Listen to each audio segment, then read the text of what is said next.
It's funny, too. I woke up this morning thinking that, so out where I am in the Annapolis area, we just tend to get the more extreme wind, cold, or wet, whatever. We got a weird kind of subclimate out there a lot of times. You get more of it and all of it. And we got rain that turned into a wintry mix, Zabe. Wintry mix. And then it went full snow yesterday, which was nice when you're sitting inside watching football. From what time to what time? So I want to say we got probably snow coming down.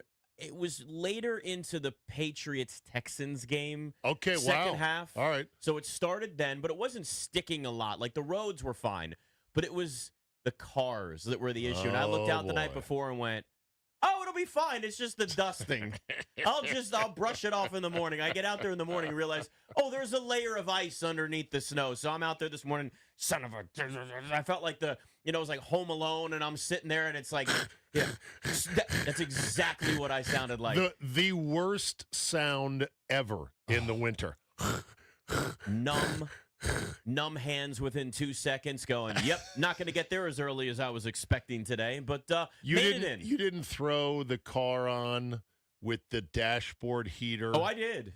And then just hope for one spot that you can then look through and duck through and drive all dangerously. I preferred to have control over the situation as a control freak, so I scraped first, let it warm up, went back inside, got more coffee, got all my stuff together, came back out, and still had the part where I had to look out the side a little bit to try and drive. And then it warmed up, and it was fine. Luckily, nobody was on the road, so it was a lot easier. But, do you know the number of accessories they sell just for this kind of thing? They sell like a windshield blanket that you can put over your windshield. My neighbors have that. Yes. And it's effing brilliant. I've seen people do that with their driveways and their sidewalks. Yeah, they just pull it off. And it does not get frozen. No, okay.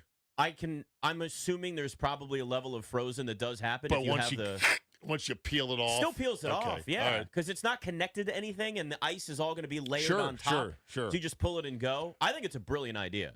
What about... I don't know why they couldn't put heating elements in your front windshield like they do in the back windshield. Right. Now, that would affect your vision, you have obviously. The little bar line things going across. But isn't there a way to, transmit it through the glass? I don't know. I am not a Dow Chemicals engineer. Should I ask ChatGPT real quick how we do this? Why can't it's 2026? Why can't we have front windshields that self-defrost in this day and age? I would love it to be that case, but I will say that when you crank the heat enough and you give it a few minutes, the hot air goes up and it does its job. Yeah. But I do you like ever the blank try dousing it in de-icer with your wipers to hope that gets it going? Sometimes it works. The good thing is you're smart enough to not throw the pot of hot water on it. Never do that. It never works well. Never works well. The whole thing cracks. My commute was absolutely seamless. Good for you. As I have said many a time in this wonderful metro area, this sprawling market number 8 that we live in, with all the different parts of it. Are we back up to 8 now? Yes, we're holding firm at 8. Okay. We were 7 for a while. Yeah, well, I don't know if we're holding firm at 8, but that's where we are. It's funny you mentioned market size. Joe Buck, on his way to flying to Foxborough, tweeted a picture of the St. Louis airport completely empty, and he sarcastically said, "It's a madhouse here at whatever the name of the airport is." Whatever happened to us? We used to be a hub. St. Louis used to be a hub. Yeah. And so I started reading people's responses. Apparently, St. Louis has dropped 10 DMA ranking spots. Really? In the last 20 years. Yeah. Wow. Yeah, so they're not real happy about that. But anyway, so. I blame the Rams. Well, they lost the Rams. They've lost a number of other big companies. Yeah. But here's the thing. So I've always said that in this wonderful, sprawling DMA that is the DMV, there's nothing like this town when everyone's on a holiday, because you can just drive anywhere and you zoom over here and you swoosh over there and you're like, la, la, la, la, la, I'm going to downtown and there's no $3.95. In fact, I should have taken $3.95, the road from hell, just to say, wee, nobody's on this right now. The only tough part of my commute was literally waiting 3 minutes at the 2 stoplights down here approaching Half Street, because apparently the stoplights were not given the memo that it's a holiday, Benny boy. Ben Strober behind the glass producing today. They're not on the holiday calendar to know you don't need to stay red Hold on. for 3 full minutes. Did you stay at the stoplights or did you just run them? Yes, I stayed at the stoplights. I ran every stoplight this morning. Every damn stoplight. I swear to God. First off, and I'll just, there's no statute of limitations on, I don't care. We've been past 7 minutes is the statute of limitations, right? So I should be good. The little circles coming off of the bridge by Nats Park, the beautiful bridge with the arches and all that. I don't know what it's called. I love it. Love seeing it coming down with before the sun's up. It's nice. I'm a big fan, first off, of traffic circles or roundabouts, if you will, depending on which country you're in. The ones that are out there by Nats Park when you get off of 295, which, as a lot of people know, is also the Autobahn or it's hell, depending on what time of night or morning you're driving when people go 100 miles an hour. All of those lights kept turning red. Everybody ran them, including myself. I'm looking around going, there are no cars here. Why am I going to sit here in a red anarchy. Light at a traffic circle? Well, okay, so here's the thing. There was a car to my left, and then several cars stacked up behind me. Mm-hmm. And, this ain't my normal hood, so I don't know what goes on down here. I don't know if there's off-duty police that are just waiting to give chump with Virginia plates a ticket at this time in the morning. You're right. And then once I was in there, once I was sitting there for a minute, I was kind of pot committed to finding out how long are these lights going to stay dumb.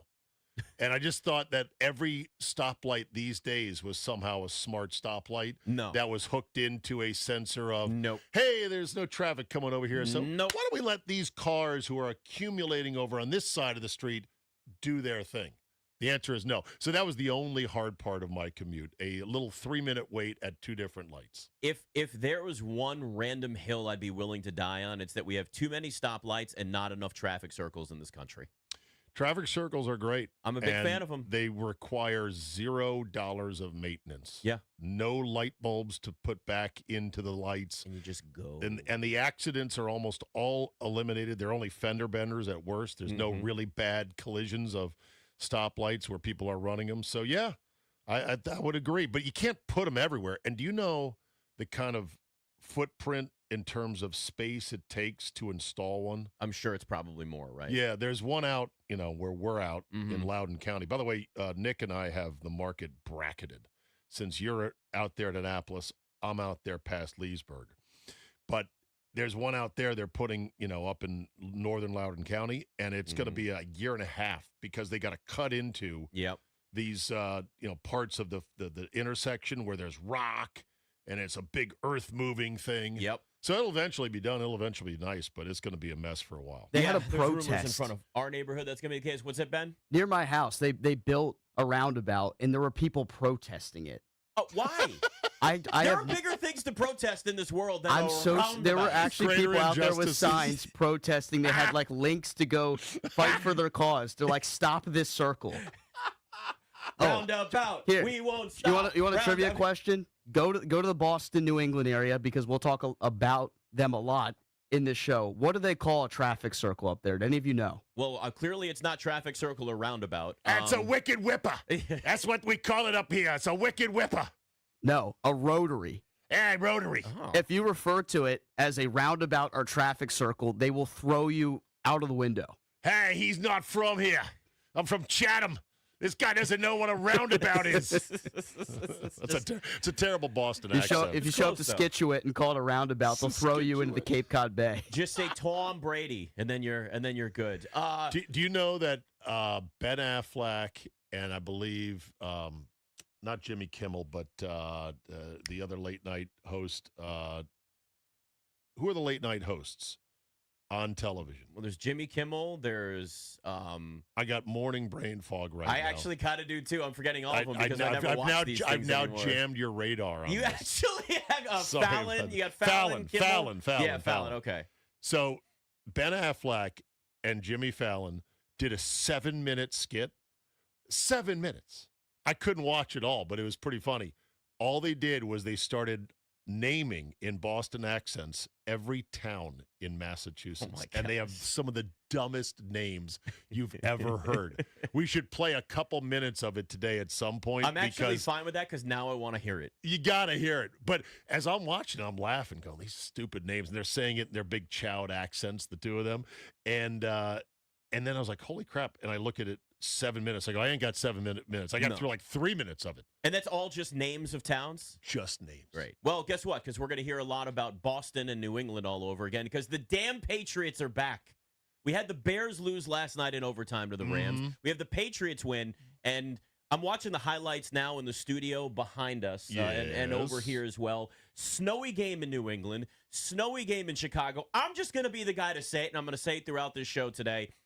The concept of football weather, Steve Zabin, is overblown. This is one of those examples of the emperor's new clothes. And I remember this story as a young lad, as something you're taught, where everybody's looking around going, that guy's naked and nobody's actually willing to say it except for a child. I'm going to be the child that's willing to say it. The snowy games and crappy, sloppy football, I'm so glad we're getting a dome in this city. I'm so glad the new stadium for the Commanders is going to have a roof on it. Anybody complaining that's like, oh, in December and January, we need the cold. No, we don't. We didn't need, look, those games, it was horrible quarterback play. Some of it was the quarterback. Some of it was the actual conditions. There were drop balls in the early game. There were drop balls in Chicago the second game. And I got to be honest with you. Sometimes the elements are fun when you've got an entire slate of NFL games. When that's a standalone game and you're watching guys wide open, left and right, dropping wide open passes, it's bad. It's not good football. It's not fun. Give me indoor stadiums across the board, even in Chicago, even in Green Bay, even in Buffalo. I know it's not happening,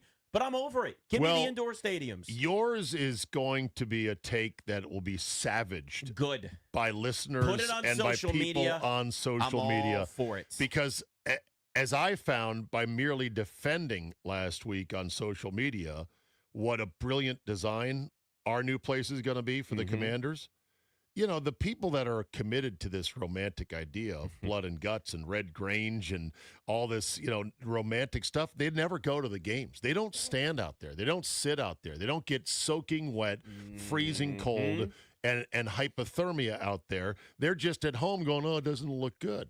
But you're not wrong. Now, here's the one thing that you're probably going to like is that the trend is on your side. Yes. Yes. That the last outdoor stadium will probably be Green Bay, and that'll be it. And then they'll Chicago's have a huge. Going to build one. Theirs is going to be indoors. I thought it was going to be outdoors, or like the one in Gary that they're proposing. That is going to be indoors. I think so. You think Gary, Indiana? Ben, can you check on that? Because I know Buffalo's obviously new stadium next year will be an open air stadium. Yeah, that's right. Buffalo will be one of the last, and Green Bay will be one of the last. But that's pretty much it. And so I don't disagree with your general principle. I just think that if you've got a stadium you're building now in 2026 or beyond that is in a major urban metro, that it's insane to not build it as an indoor facility. It's insane. You're throwing money out the window. Now, the reason that Buffalo could get away with we're not going to do an indoor thing is they're never going to have a Final Four in Buffalo. Right. They're never going to have a national political convention in Buffalo. They're not going to have any major concert acts come through Buffalo to say we got to go play this new. I mean, they might with a new stadium, but you get my point is that they're not a market big enough to really need a multi-purpose 65,000-seat indoor type stadium. And if you have a stadium in a city that is a pretty big city that could host these events, but the actual footprint of the stadium is outside of town where people aren't going to take a cab from their hotel downtown to whatever the venue is, then I guess you can get away with making it outdoors. Otherwise, though, you're just wasting money. And apparently, according to Ben, you are right. Chicago's is going to be indoors, which is shocking to me because over the last few days, I keep saying Chicago's a city that shouldn't do that, but here we are. And look, you got that last night. And that stadium, by the way, is not at all a done deal. No, it's still a pie in the sky. They're trying to woo the Bears across the border. The financials on it are insanely good for the Bears, where Indiana's pretty much going to say, here, we'll just put bonds out to pay for it. Yep. You pay the taxes on the bonds. When it's all done, you'll own the dirt under the place, too. Well, the plans for Cleveland's new stadium, for Kansas City's new stadium, all domed, all indoor. The NFL with is the going this way. translucent roofs, which are a game changer. This is a better stadium. They figured out how to make it. I think we are finally at the point now where people have realized the concept of football weather in January it's laughable. Now, again, it depends on the position you you're play. super hardo in that you just think the quality of the football outdoors is trash. How would both of these games have looked yesterday had we had better quality weather? Faster and better. Yes. That's for damn sure. And I'm all for that. And I get it. But some people think that is inauthentic to the game. Okay, so let's just say we had one game yesterday that was an indoor game and one game that was an outdoor game. You'd have one team advance with conditions that were balanced enough where you get the true height of both teams, if that makes sense in the horrible way I described it. The true vigor and strength and dexterity of each team. And then the second game, you'd have one team advance because of the snow or because of dropped footballs or because of all of the different factors that were in there. Look, it's fun week 15. It's fun week 12 when you've got one of the huge slate of games have that where it looks nice on TV and it's fun and everybody's sliding around, or maybe I should bet the under, or I'm going to go and take the over on rushing attempts for whatever running back is out there because they're probably going to want to run the football more. Like, it was fun that one time Mac Jones's rookie year when the Patriots and Bills played on, I think it was a Monday night game where the Patriots literally ran the ball. They threw the ball twice the entire time. Remember that? The wind was whipping around 50 miles an hour. Sure. Is that football people really want to watch? Like, is that really what the game is?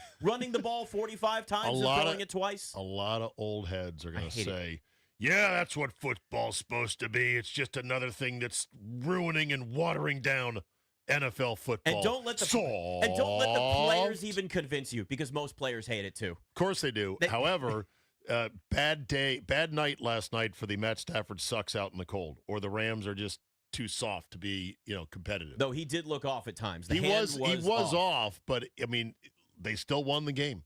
And Puka Nacua, who I thought was from Hawaii, he's actually from Vegas. He is half Samoan, half German. He obviously wasn't as good as he normally is, but when they needed him the most at the end, he was. And the catch late last night by Devontae was so close to being overturned. And it was so like, ooh, I think he got it. It was wild. We also know that the NFL still has no idea what a catch is. No whatsoever. idea. Absolutely Changes nothing. by the day. Changes by the catch, by the day, by the whim, by the referee.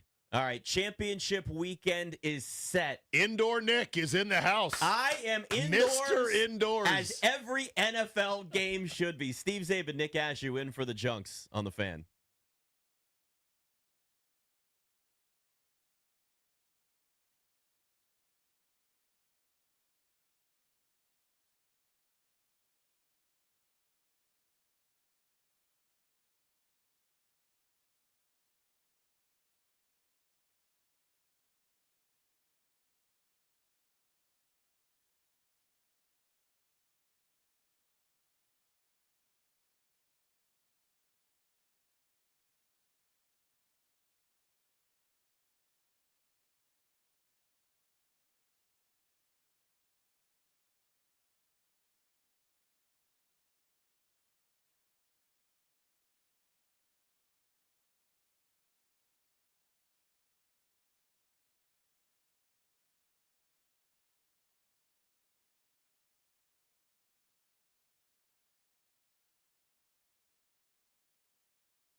into the nickel.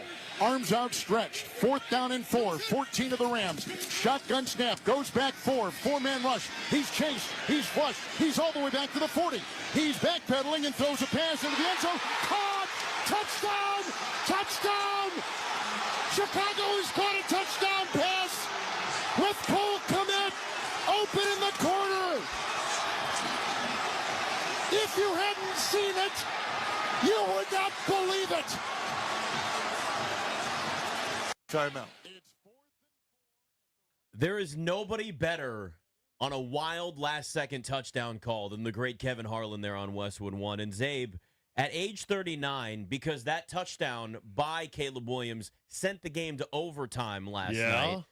But the Rams come out with the win 20-17. And at age 39, Sean McVay now has 10 postseason wins. That's double the number of postseason wins of any NFL head coach under the age of 40. John Madden, John Gruden, Mike Tomlin, and Zach Taylor each had 5 postseason wins before they turned 40. McVay turns 40 on Saturday, a day before the NFC Championship game, which the Rams are in after beating the Bears 20-17 in overtime last night in a game that you would expect it to have gone exactly the way that it did.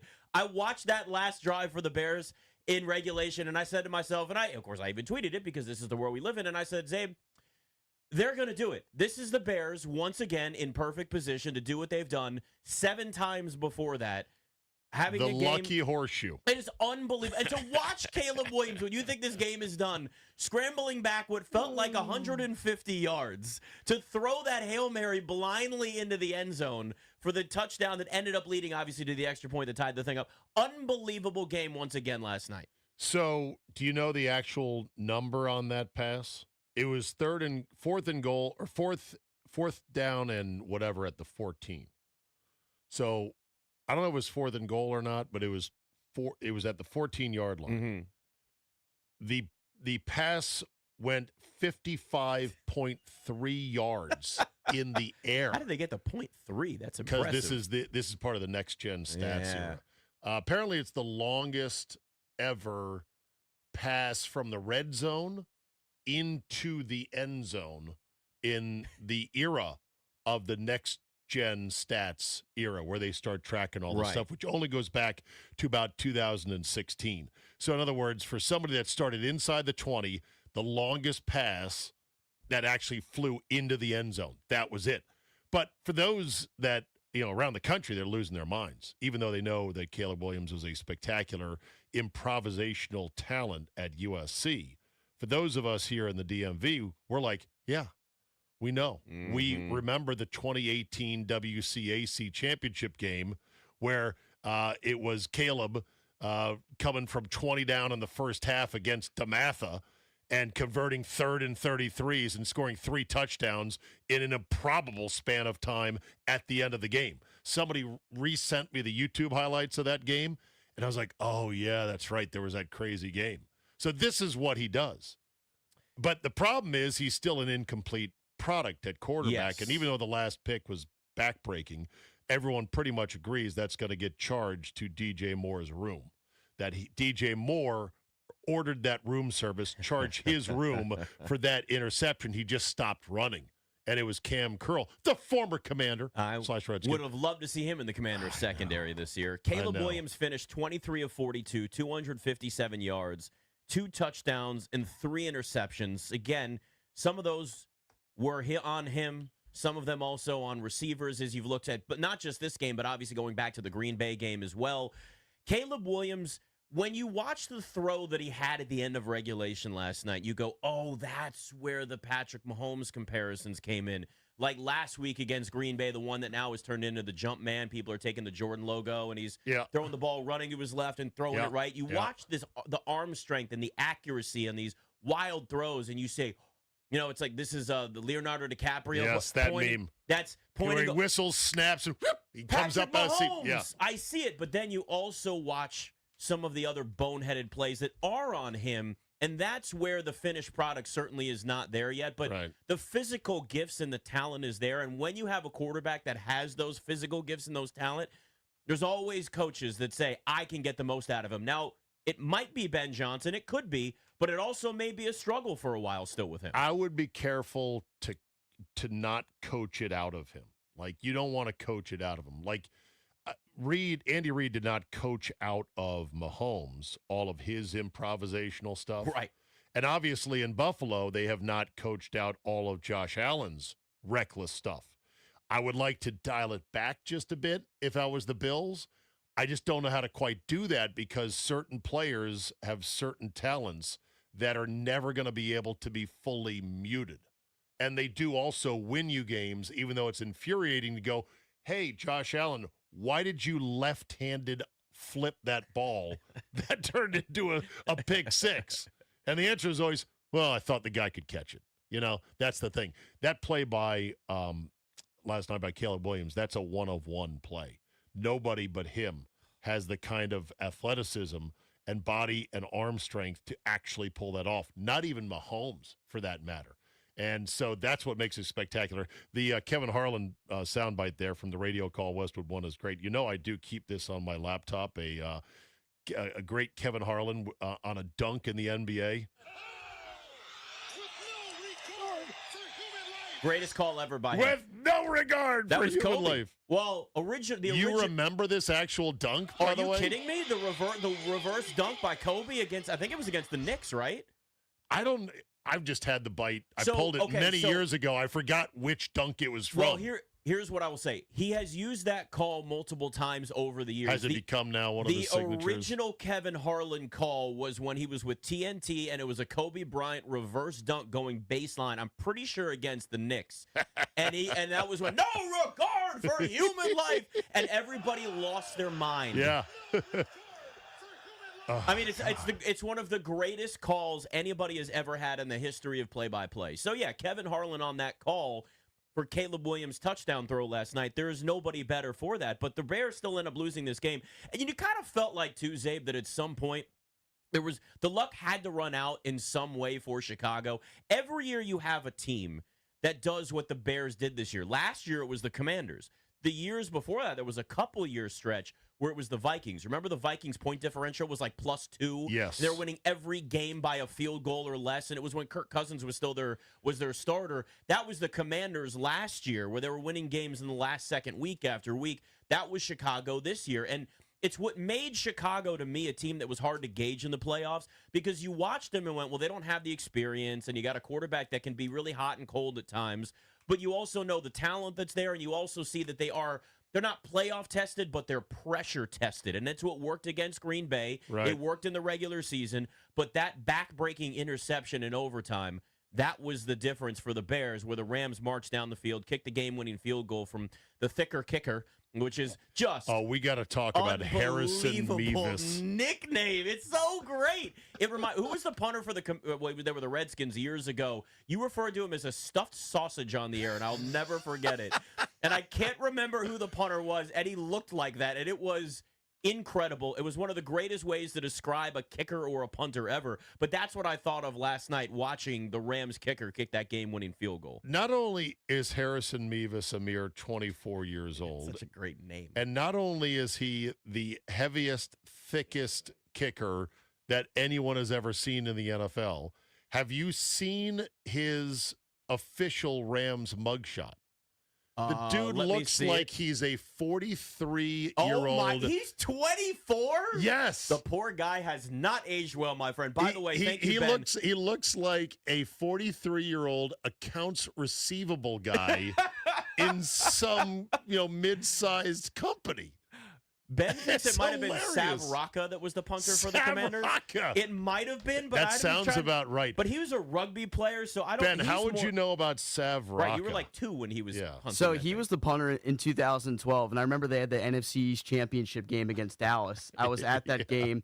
God, what was that returner's name? Dwayne Harris, maybe, for Dallas. I don't know. He was really lethal. Okay. He broke one down the left sideline, and Sav Rocca, to prevent a touchdown, just ripped his face mask off and swung him out of bounds. Oh, okay. It was one of the most He said, "I'm going to take the penalty. I got to stop the touchdown." It was kind of like Pinheiro trying to slide tackle Rashid Shaheed the other day. Oh, that was so funny. I was explaining that to my wife. She was looking at the highlight. I go, "Yeah, see this here? Totally illegal. but he's a little bitch kicker, so that's all he can do. That's all you can do. That's right. He's like, oh, crap, he's really fast. What do I do? Ah, try to trip him.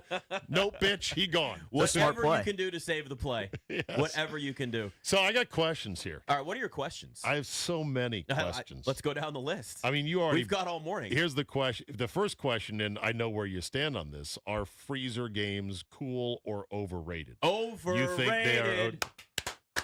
Yes. Okay. Who will be the best quarterback when it's all said and done? Caleb, JD5, or Drake May? See, now you're hitting a nerve here. You're hitting a nerve because Okay. at this moment right now, I'm actually going to say Drake May because of the ability for him to sit in the pocket more, the ability for him to make, I would say, the less spectacular, but let's call it the smarter play, and also his ability to stay healthy because he's less of a mobile quarterback. He's more of a pocket passer. And if we're being honest with ourselves, let's just say it, and I hate saying it, for the love of God, the Patriots are back again. And they keep getting quarterbacks. They keep figuring this thing out. Even Mac Jones worked for a little bit. They're like, this isn't working anymore. So then they suck for a year. They get a great head coach that's going to win Coach of the Year in Mike Vrabel. Now they get themselves a quarterback in Drake May that's probably going to go to a Super Bowl because the Broncos have a backup quarterback in the AFC Championship game. Right. And I'm watching this going, oh, my God, the Patriots are back again. Right now I go Drake May. Nick. What? Nick, you are going full Jesse Pinkman right now. You know that, right? You can't keep getting away with this. I'm so tired of the Patriots always having success. I want them to suck for a while. They had like 2 years? Is that what it was? And then they figure it out. All right, I got more questions. All right, what else? Should Sean McDermott get fired? Here's my response to when anytime anybody says that is, if not him, then who? I'm not saying no, but what I'm saying is, what is the replacement? Who is it? Forget if not him, then who? How about if not now, then when? They need to make a change in Buffalo, and they may need to find somebody now, that's... then when? They've had enough rides that have ended poorly. They have, and I agree. With the 9/11 truther at the helm. They still love him in Buffalo, though, man. Do they? Yeah, from what have you been to Buffalo? Well, have you taken any surveys? In Buffalo, yes. The media still Why loves him. do they love him? I think because they've still that is so. If you look at where Harbaugh was, where Tomlin was, they both raised the floor with those teams. I think you've raised the floor, at least in Buffalo, but it doesn't mean that they've said, oh, well, this is good enough. You're right. They need to make some sort of change because the same thing keeps happening over and over again. And what's the definition of insanity? Right. Insanity. Same thing over and over again, expecting a different result. They're getting the same result in Buffalo. Here's the problem. You needed to get on the coaching market sooner. Like a Kevin Stefanski would have been great in Buffalo, an offensive-minded head coach that turned crap in Cleveland he made it at least a birthday cake by putting some icing on it and dealing with the best that he could. So if I'm looking at where the Bills are right now, you're going to miss out on some quality candidates that might be out there. And I think that's one of the big issues that they've got. All right, well, next, I got more questions. You want to save it for the other side? I want to save those questions because we've got a lot more, and you and I still have 3 hours and 20 minutes to go this morning, Zabe. We're not counting the minutes here. No, I'm just saying we've got plenty of time for us to address all of these questions that you have. There is no rush, my friend. I'm caffeinated. You're caffeinated. We've got all morning for this. Steve Zabe and Nick Ashooh in for the Junks on the Fan.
Steve Zabin, Nick Ashooh in for the Junks on the Fan.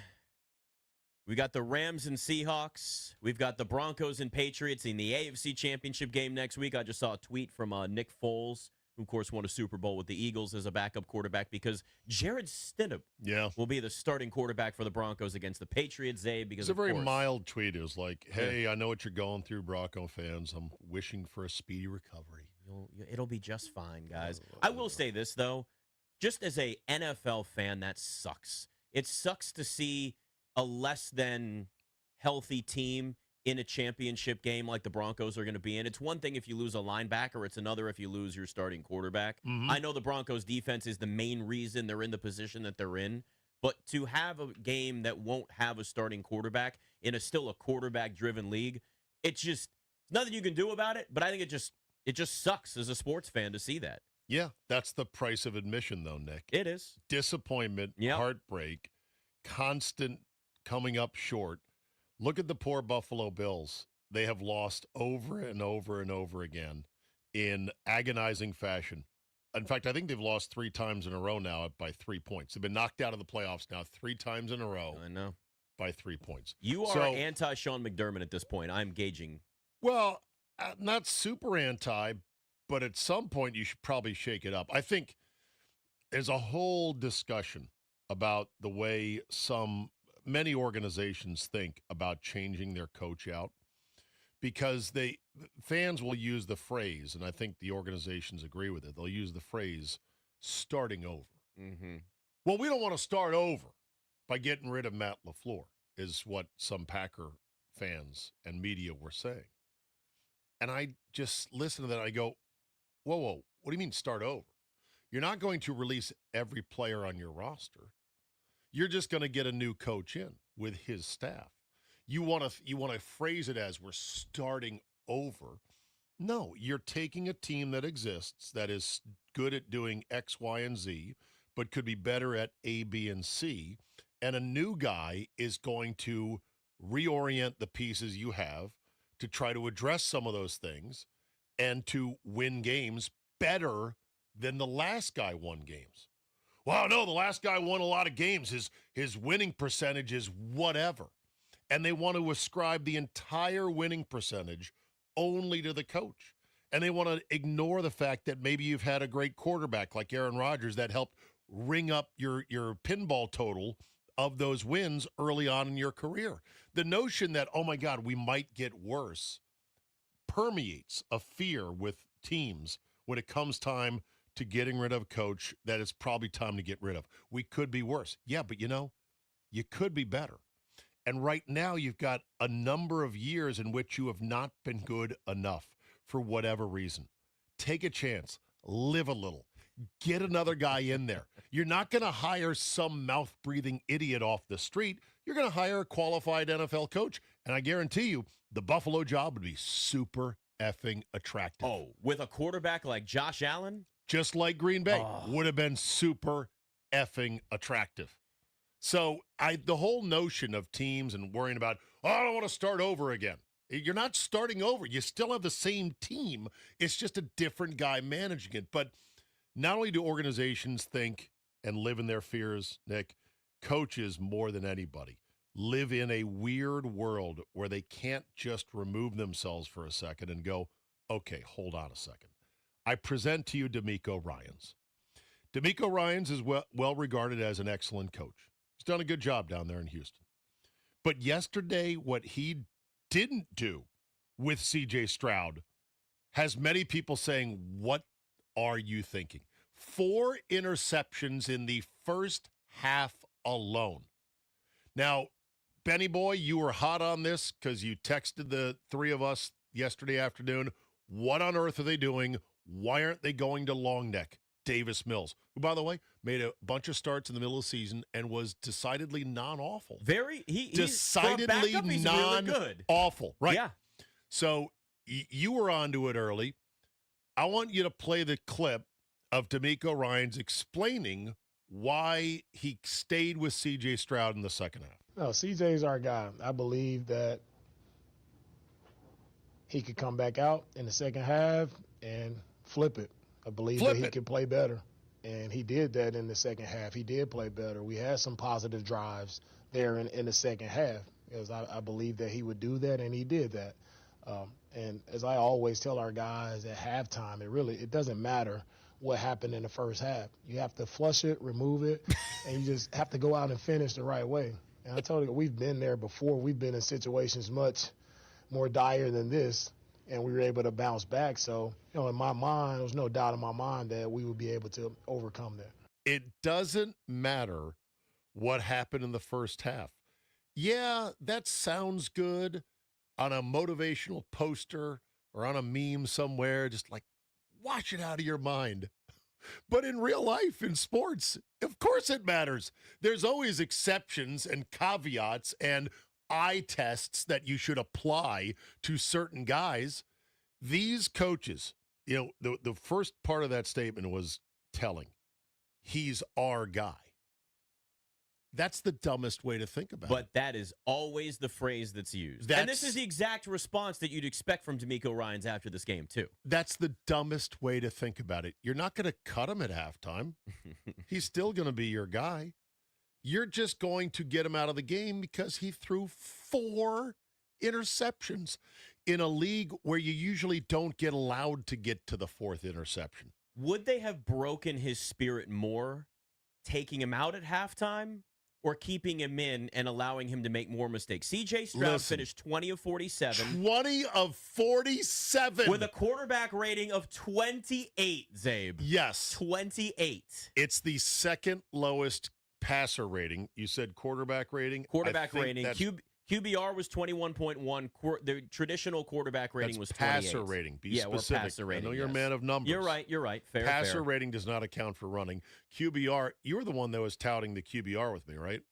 I think we've talked about it before. That's a more encompassing number. Maybe Grant was, maybe it was Danny, because I said, QBR, that's a proprietary ESPN thing where they don't show you what goes into the soup because some of it involves qualitative judgment by their people. You know that, right? It is. Yes, that's what's in QBR. But I forget who I was talking to. They said, well, you're right about that, but it's actually really good. So the numbers nerds. Okay. Yeah. But I just go by passer rating. His passer rating sucked. His QBR sucked. He sucked yesterday. Yes. So you ask, well, would it have crushed his spirit more? If his spirit will be crushed by being pulled from a game, then you don't have to worry about his spirit. He ain't the guy. You'll be moving on after next year, which will be his 4th year. They got a big decision coming up on his option, which Aikman referenced in the game. Yep.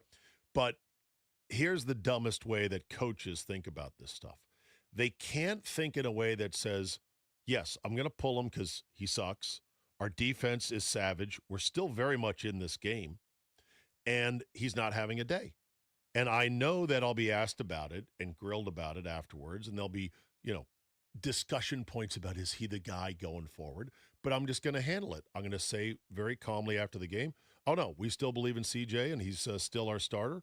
But sometimes guys don't have it. Davis came in, did a great job, led us down to a touchdown. We won the game. We're very happy. We'll see what the film looks like, and we'll tell you who's starting for next week because we're still alive.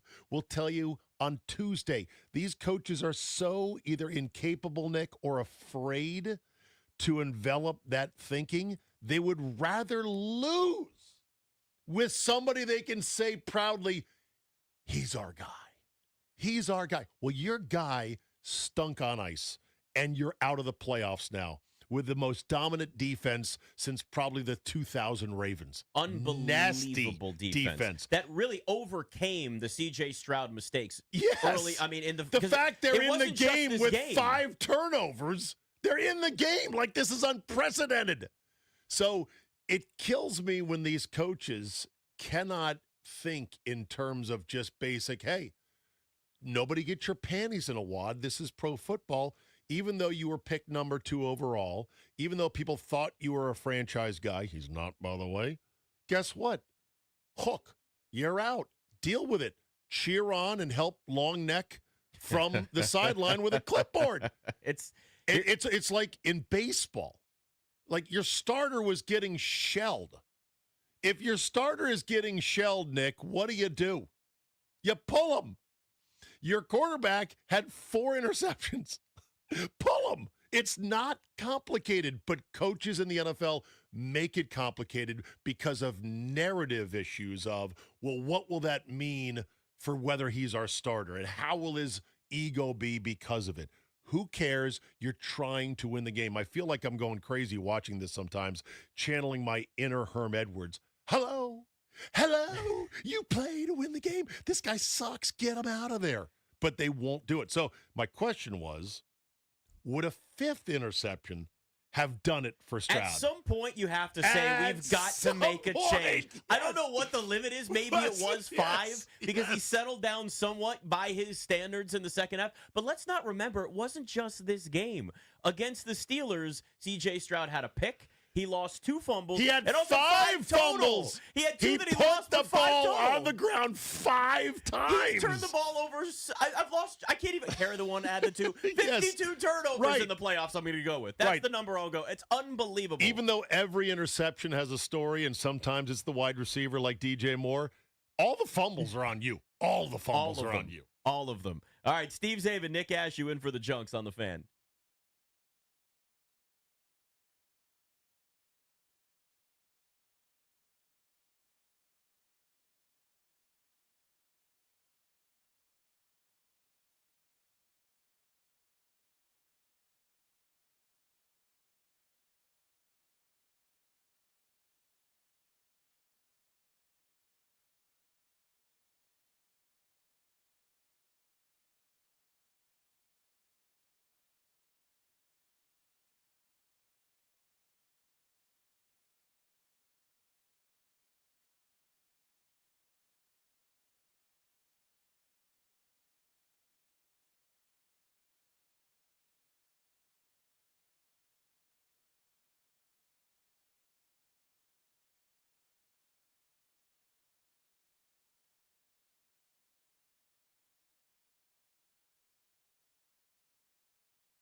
The AFC Championship is Sunday at 3 p.m. with the New England Patriots at the Denver Broncos. NFC Championship Sunday, 6:30, Rams at Seattle. Because Patriots beat the Texans 28-16, Drake May 179, 3 touchdowns. Rams edged the Bears 20-17 in overtime. Matthew Stafford 258 through the air, overcoming a miracle throw by Caleb Williams. Pretty steady. Obviously that first drive, wish I would have done something there on that third down to, get us into a better one. First drive we had in overtime. Obviously our defense, unbelievable play by Cam Curl getting the pick. Our defense played outstanding all night, and then knew we had the opportunity to go down, drive down, and give us a chance to get in range or score a touchdown, and we were able to do it. National championship tonight, number 10 Miami against number 1 Indiana at 7:30. Hoosiers are favored by 7.5, looking for their first national title. Maryland defeated Penn State 96-73. From the Crop Metcalf 5-Star Sports Desk, Byron Kerr on The Fan.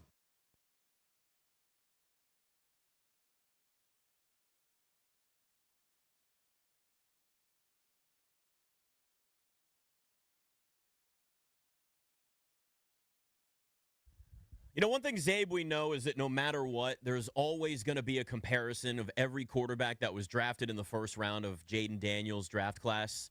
Caleb Williams throwing that insane touchdown pass that sent the game to overtime. Drake May and the Patriots going to the AFC Championship game. Steve Zabe and Nick Ashooh in for the Junks on The Fan. It's natural. It's going to happen. The one thing I will say is that you have to remember that every quarterback, every one of these quarterbacks is having like their moment. Last year was Jaden Daniels' moment.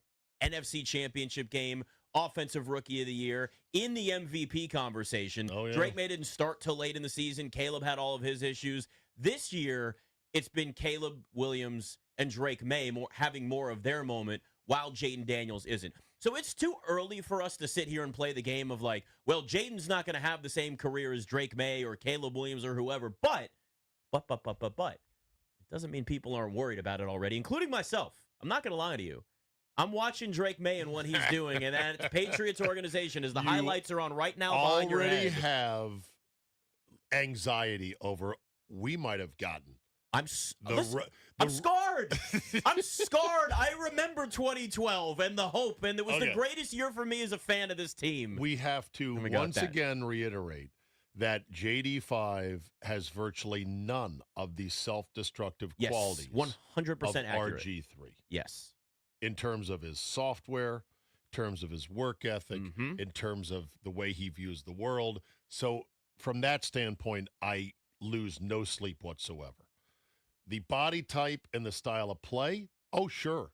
I worry about that. Because his instincts are such that, well, why shouldn't I run? I'm fast and elusive, and I'm going to get a ton of yards. Speaking of that, I was shocked at how little Ben Johnson ran Caleb Williams last night. I thought it was malpractice. Over and over and over again, they've got these third and mediums, 4, 5, 6, and I'm thinking, this is an option here. You've got a young stud quarterback that can move and make people miss, and you're not calling plays that have a two-way go on this? They made him a pocket passer last night. They did. And he's not a good pocket passer right now. Now, that could change. But here's the thing about all these quarterbacks, Nick, is that I've learned don't get ahead of it because you don't know how the narrative and you don't know how guys are going to develop because everyone anointed C.J. Stroud. He anointed himself. Did you see that clip of him in a podcast saying he was a top 5 quarterback? Yep. That's such a bad look. How often do quarterbacks do that, and then you look back and go, that aged poorly? The clip of him big broing Caleb after he beat him in year 1 of Caleb's career, saying, hey, man, don't take those hits like that, okay? And Caleb starts to pull away. This was mic'd up. I remember this. Yeah. I remember this. It was mic'd up, and he starts to pull away. He's like, no, hold on, come here. Everything you got's inside you, bro. You're going to be a great player, bro. And Caleb had this face like, who the are you? I'm sorry. Did you become Johnny Unitas when I wasn't looking? You've had one good year. I'm an NFL player as well. And so he's like, all right, thanks, bro. Very dismissively. That looks so bad in retrospect because Stroud has turned into a pumpkin, whereas Caleb is coming on. He's getting better, and you don't know how it's going to work out. Another case is Josh Allen. I'm old enough like you are, Nick, to remember when he was, I think, in his second year or third year, and he played that playoff game, of course, in the afternoon in the wild card round in Houston, because that's where Houston used to live all the time. And Josh Allen was a disaster. He was running around, turning his back to the play. Remember that? Oh, yeah. He looked like It was wild. He looked like a rodeo clown. And many people at the time said, this guy ain't ever going to figure it out. But he figured it out. Little by little, he got better and better and better. By the way, he's going to turn 30, which feels like, oh, my God, he's already 30. Peyton Manning didn't go to for a Super Bowl since he was 30, or until he was 30. I think, by the way, I had this question. Here's another question for you today. I love the questions. Who would be your expansion draft 1-1 right now? Meaning all teams lose their players, new draft, expansion draft within the 32 teams. The player you draft, you only get for 3 years, though. Okay.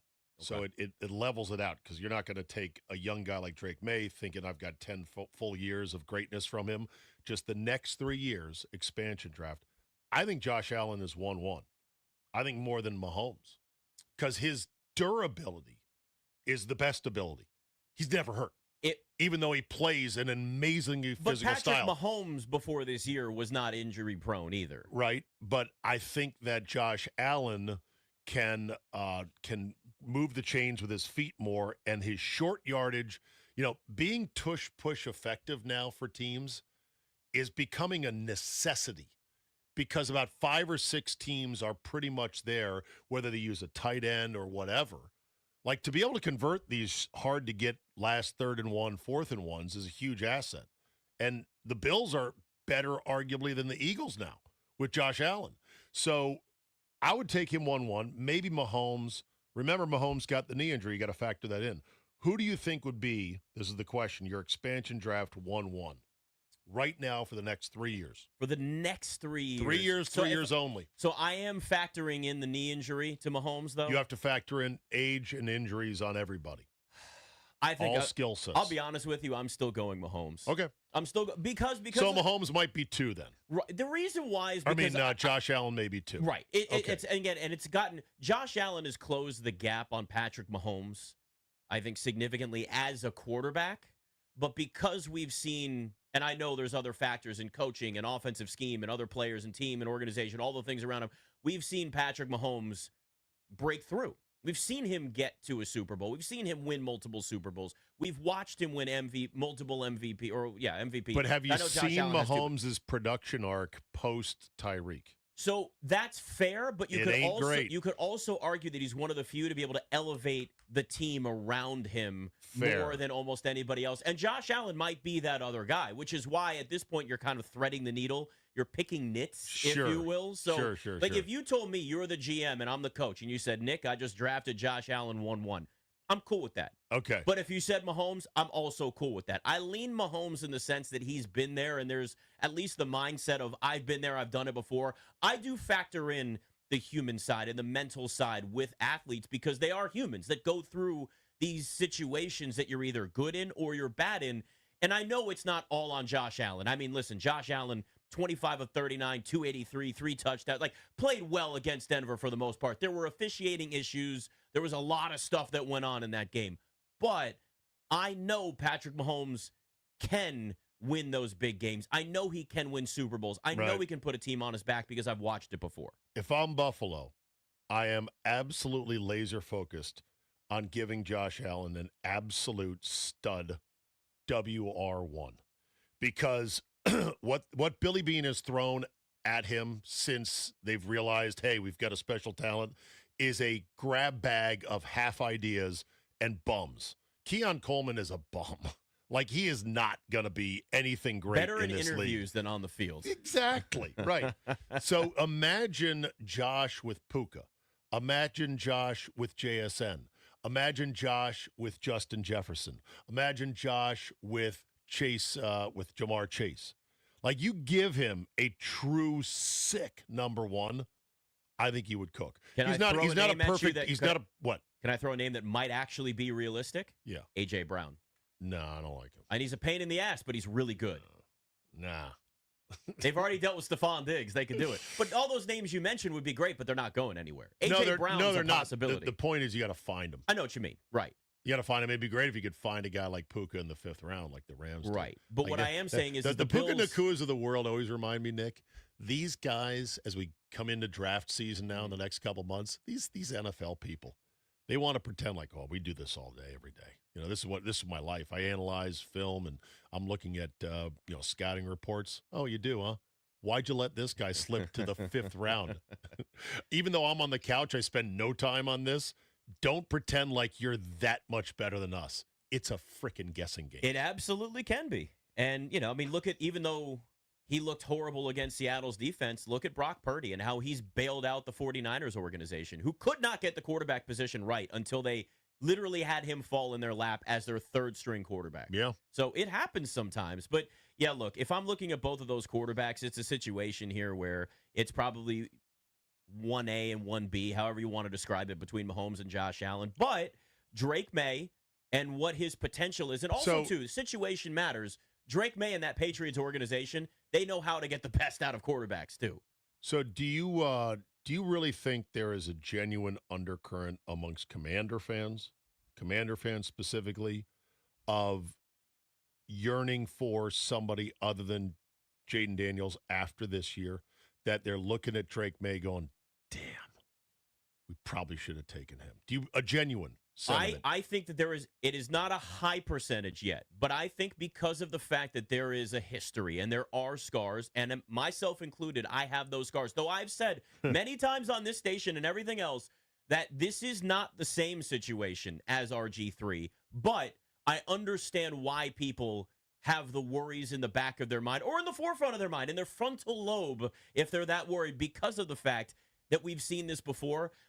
The problem here is that you had the worries of Jaden Daniels' durability and his size and the way that he played coming in, and you had a couple of moments last year where he was hurt, and then this year it was obviously far worse.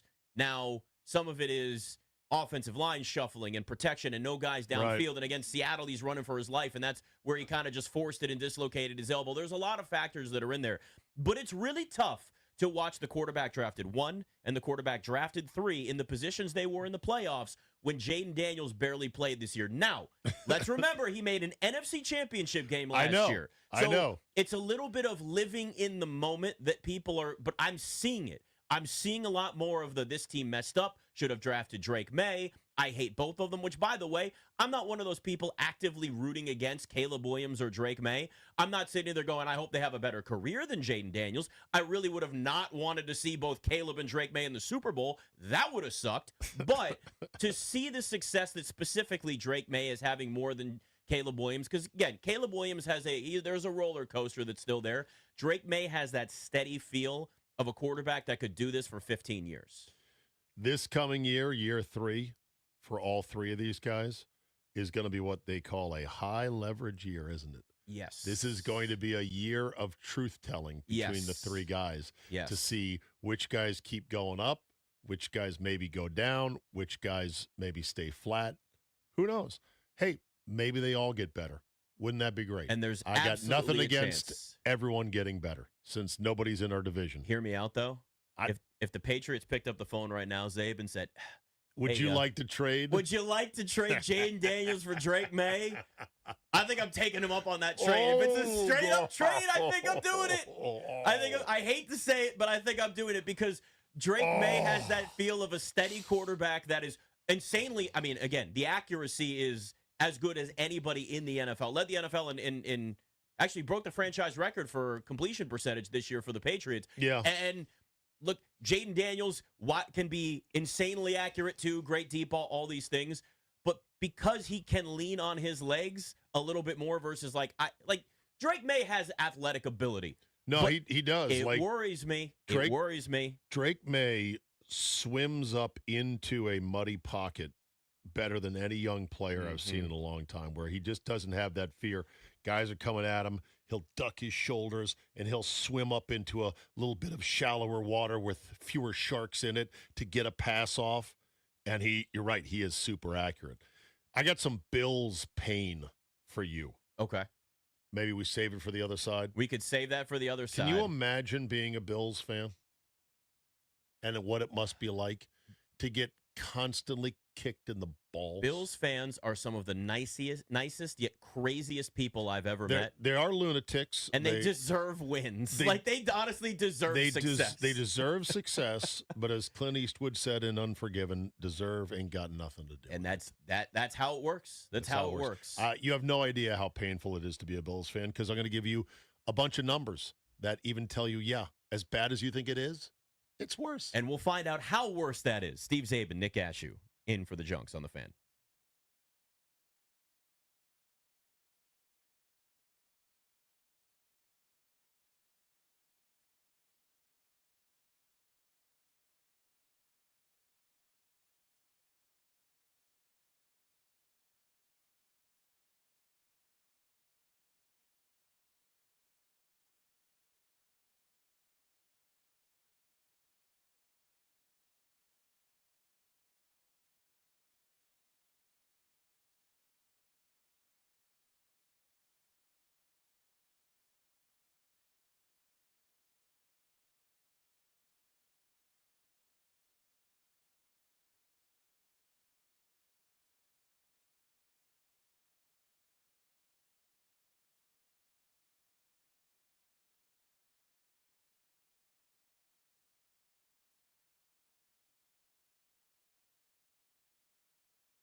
Steve Zabin, Nick Ashooh in for the Junkies on the Fan.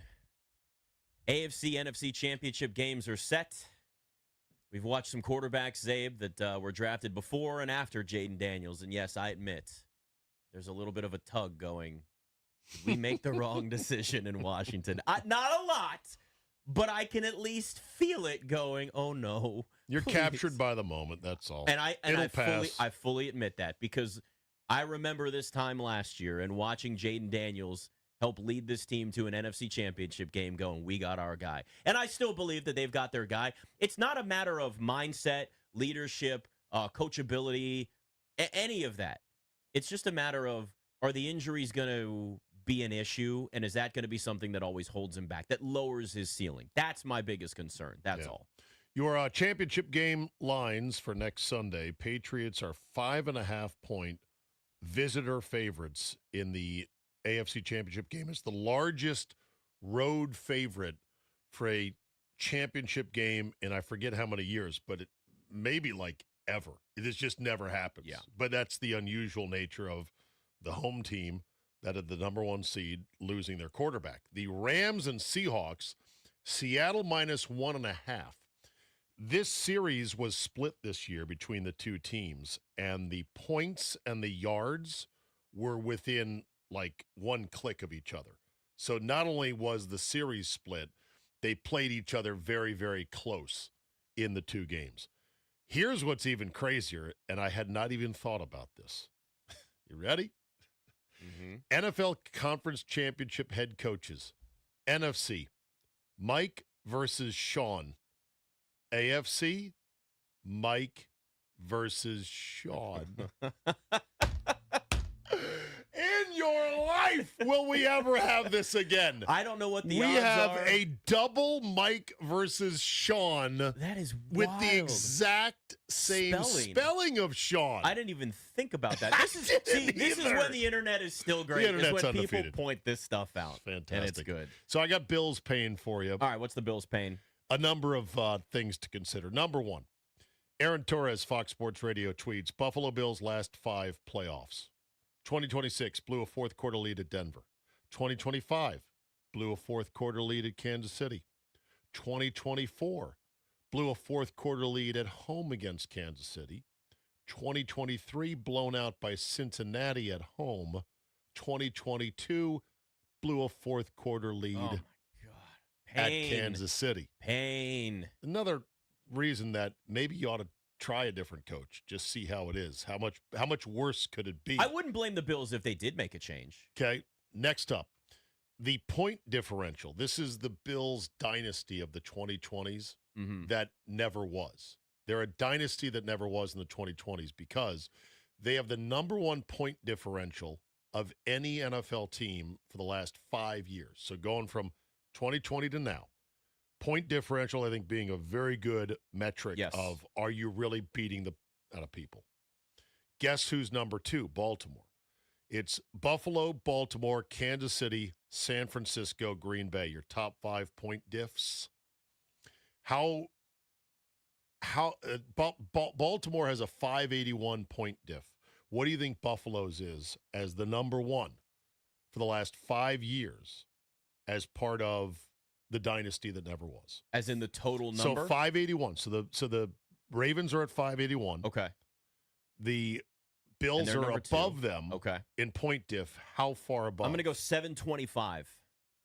I feel like it's got to be a big number. 902. I wasn't even close. 902. They're beating the hell out of teams. They're beating the piss out of everybody, and they've never even made the Super Bowl, much less won it. Now, it hurts when you have to go through the Chiefs and Patrick Mahomes every year. And remember, early on, there was also Joe Burrow and the Bengals. So the AFC was loaded. I'm aware. But that's brutal. Now, if that wasn't enough, here's the kicker. A number of teams have made the divisional round in 6 or more consecutive seasons. It's pretty hard to do, meaning you're getting to the second weekend in the playoffs. The Bills have done it 6 straight years, twice. They've not made the Super Bowl. They've not won the Super Bowl in any of those 6-year runs, from 88 to 93, and then from 20 to 25. The Steelers had 4 Super Bowl championships in a 6-year run from 72 to 79. The Cowboys had a 6-year run from 91 to 96. They won 3. The Patriots had a more than 6-year run from 2010 to 2018. They won 3. The Chiefs had a 6-year run from 18 to 24. They won 3. So the Bills are part of a dreadful 0-for-6 club, and they've been in the club twice with 2 different runs of making the divisional round 6 straight years, nothing to show for it, along with the Rams from 73 to 79 and the Vikings from 73 to 78. That's pain. If you right didn't there. believe in curses in sports, the Bills' history might make you feel You differently. would say, to what burial ground did they build their stadium on? I mean, to think, too, of going back to the 4 straight Super Bowl losses and all of this. And again, it's why, like, there's a fan base I root for. It's Bills fans. As if After the all 4 straight this. Super Bowl losses was not enough. As if the fact their kicker went wide right on the most inopportune time. Was it wide right or wide left? I forget. As if their leading rusher of all time wasn't a notorious double murderer. As if their stadium wasn't in the middle of an absolute snow machine where you have to hand shovel it out after every big storm. What Buffalonians and Bills fans endure is hard to even get into your brain. And then to watch on top of that, now being sort of the poster child for is it a catch, is it not a catch, given what happened. Exactly. It feels like one thing after the other, which in a lot of ways, too, is why I understand so much more all of the emotion from Bills players, Josh Allen and the rest of that team after the game. Like, it means something to them. They understand the responsibility to that fan base that's been placed on them and breaking through all of everything that you've just laid out. So to fall short, if you ever get, like, questioned whether athletes care about the fan base or what it means for the organization to get to a certain level, break through a ceiling that they haven't been able to get through, Josh Allen at that podium after that loss to the Broncos, just him, let alone, everybody else in the locker room, like a Brandon Cooks, what else could I have done to help Josh Allen, knowing it falls on him? That's the proof of how much they care about that fan base, that organization, and changing everything that you just laid out right there, which is a lot, too. Yes. But it's a lot of stuff. Yes, it's bad. I mean, okay, look, let me just put it this way. I knew how bad it was, but I didn't realize how bad it was until you put all of that in perspective. I told you. I was seeing this come through my timeline yesterday, and I was like, damn. And it's look, it's brutal. Now, the one thing I will say about the Broncos after winning that game, and I know you mentioned that they are, historic home dogs, given that Jarrett Stidham is going to be their starting quarterback. That Broncos defense is also right there with the Texans in terms of eliteness. They're really good. And especially pass rush wise. I don't know at this point, I don't know what to think of that game, because you can look at that pass rush disrupting Drake May and making his life hell and getting after him. But then there's the other side of things where the Patriots have a really good defense that's going to go after a quarterback in Jarrett Stidham that's 1-4 as a starter. So it's not like Jarrett Stidham is some experienced backup that's going to go in there and be the steady hand like maybe Davis Mills would have been had he gone out in the second half for the Texans. This is a situation where you're the Broncos, where you go this far, your defense can do a lot, but on the other side of the football, unless you're getting a bunch of pick sixes, you're going to have to be able to score some points still against the Patriots. I did look it up. It is the largest home dog since the merger, so going back to 1970. So this just, doesn't happen. I think it could be a war. I think Stiddy, as Sean Payton calls him, could actually sling it for one game. I mean, that we've seen backups do that. Exactly. It's not out of the realm of possibility. Yeah. But I wouldn't feel comfortable betting the Broncos plus 5.5 or whatever it is. No, you your think mind. 5.5. Yeah, your Broncos plus 5.5. Yeah, I'm not taking the points with the Broncos because I don't know what that offense is going to look like. It just doesn't make me comfortable. And listen, so here's the thing. If you want to talk about going back to the merger, the Patriots actually have the 10th easiest schedule this regular season since the merger. But their point differential was still third in the NFL this year. So they're beating teams that they're supposed to beat. They're just better on both sides of the football right now, which tells me, damn it, Zabe, the damn Patriots are going back to the Super Bowl. It's happening. I have another great tweet about all the things that have happened to the Patriots since the last time the Steelers won a playoff game. Which was 2016, right? Oh, yeah. Yeah. Like, wait till you see what I come up with. Let me see if I can find this tweet here for you. You want to take a phone call while I'm looking this thing We up can do right that. now? Let's go to Toothpick in Fort Worth, who's been hanging out there. What's up, Toothpick? Yeah, Toothpick. Hey, real good. Hey, listen, all you guys quarterback talk about this class that JD was part of seems a lot like you got wandering eyes, right?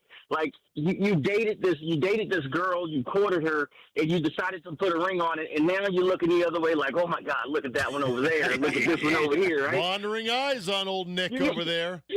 Yeah, you got the wandering eyes. You got to stay focused, man. Listen, you know that you're gonna have some ups and downs, right? But you gotta push through, and you gotta invest. You gotta invest in that one that you chose, and then you'll see the glory on the other side Love of this thing, man. her You just for gotta, who you gotta she stay is, Nick. focused, Nick. You gotta She's stay Toothpick. If focused, you man. don't love her at her worst, you don't deserve her at your best. Toothpick, you need to understand. I've had my heart broken so many times, though. I'm worried. What if I made the wrong decision?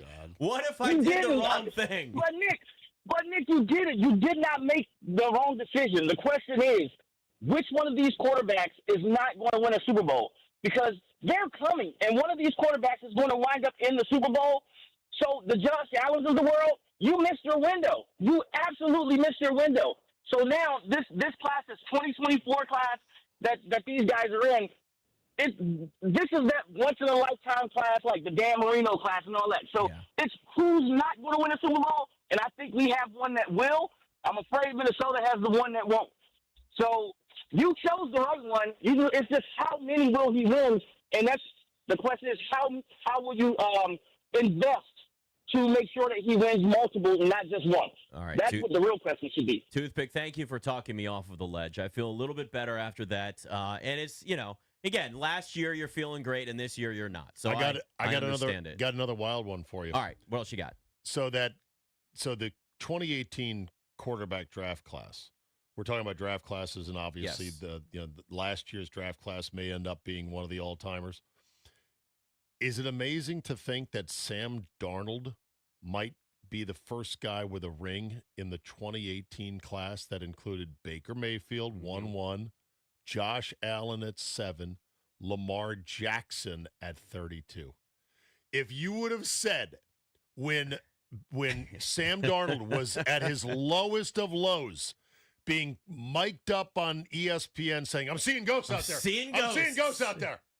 If you would have said, you know what, I think he's going to win a ring before Lamar and Baker and Josh Allen, you would have been laughed right out of whatever room you were in. Such a great example, though, of how situation dictates the success of young quarterbacks. And Sam Darnold getting out of that cursed organization, that wretched dumpster fire that is the Jets, to also spend some time learning in San Francisco for a year under Kyle Shanahan, then learning with Kevin O'Connell in Minnesota, to then go and succeed in Minnesota, and then now continue to look like a very good quarterback, but obviously has his turnover issues and has had some ups and downs this year, but Seattle is a really, really good team. But to see Sam Darnold now in that position shows you that, like, just because a quarterback the first couple of years, first 3 years, whatever the situation, it may be that it's just sometimes they need a fresh start. They need fresh eyes, which is why I would even say this, and this may sound like blasphemy right now, but it doesn't mean that C.J. Stroud doesn't have a bright future in the NFL. But they got to do something to fix the turnover issues because it's bad right now. It's bad. Now, can you remember the one rubber chicken in that first round in 2018, long since out of football now, went to the Arizona Cardinals? Oh, yeah, Josh Rosen. Yes. Who I actually thought was going to be good. A lot of people thought he was going to be good out of UCLA. Dr. Rosen.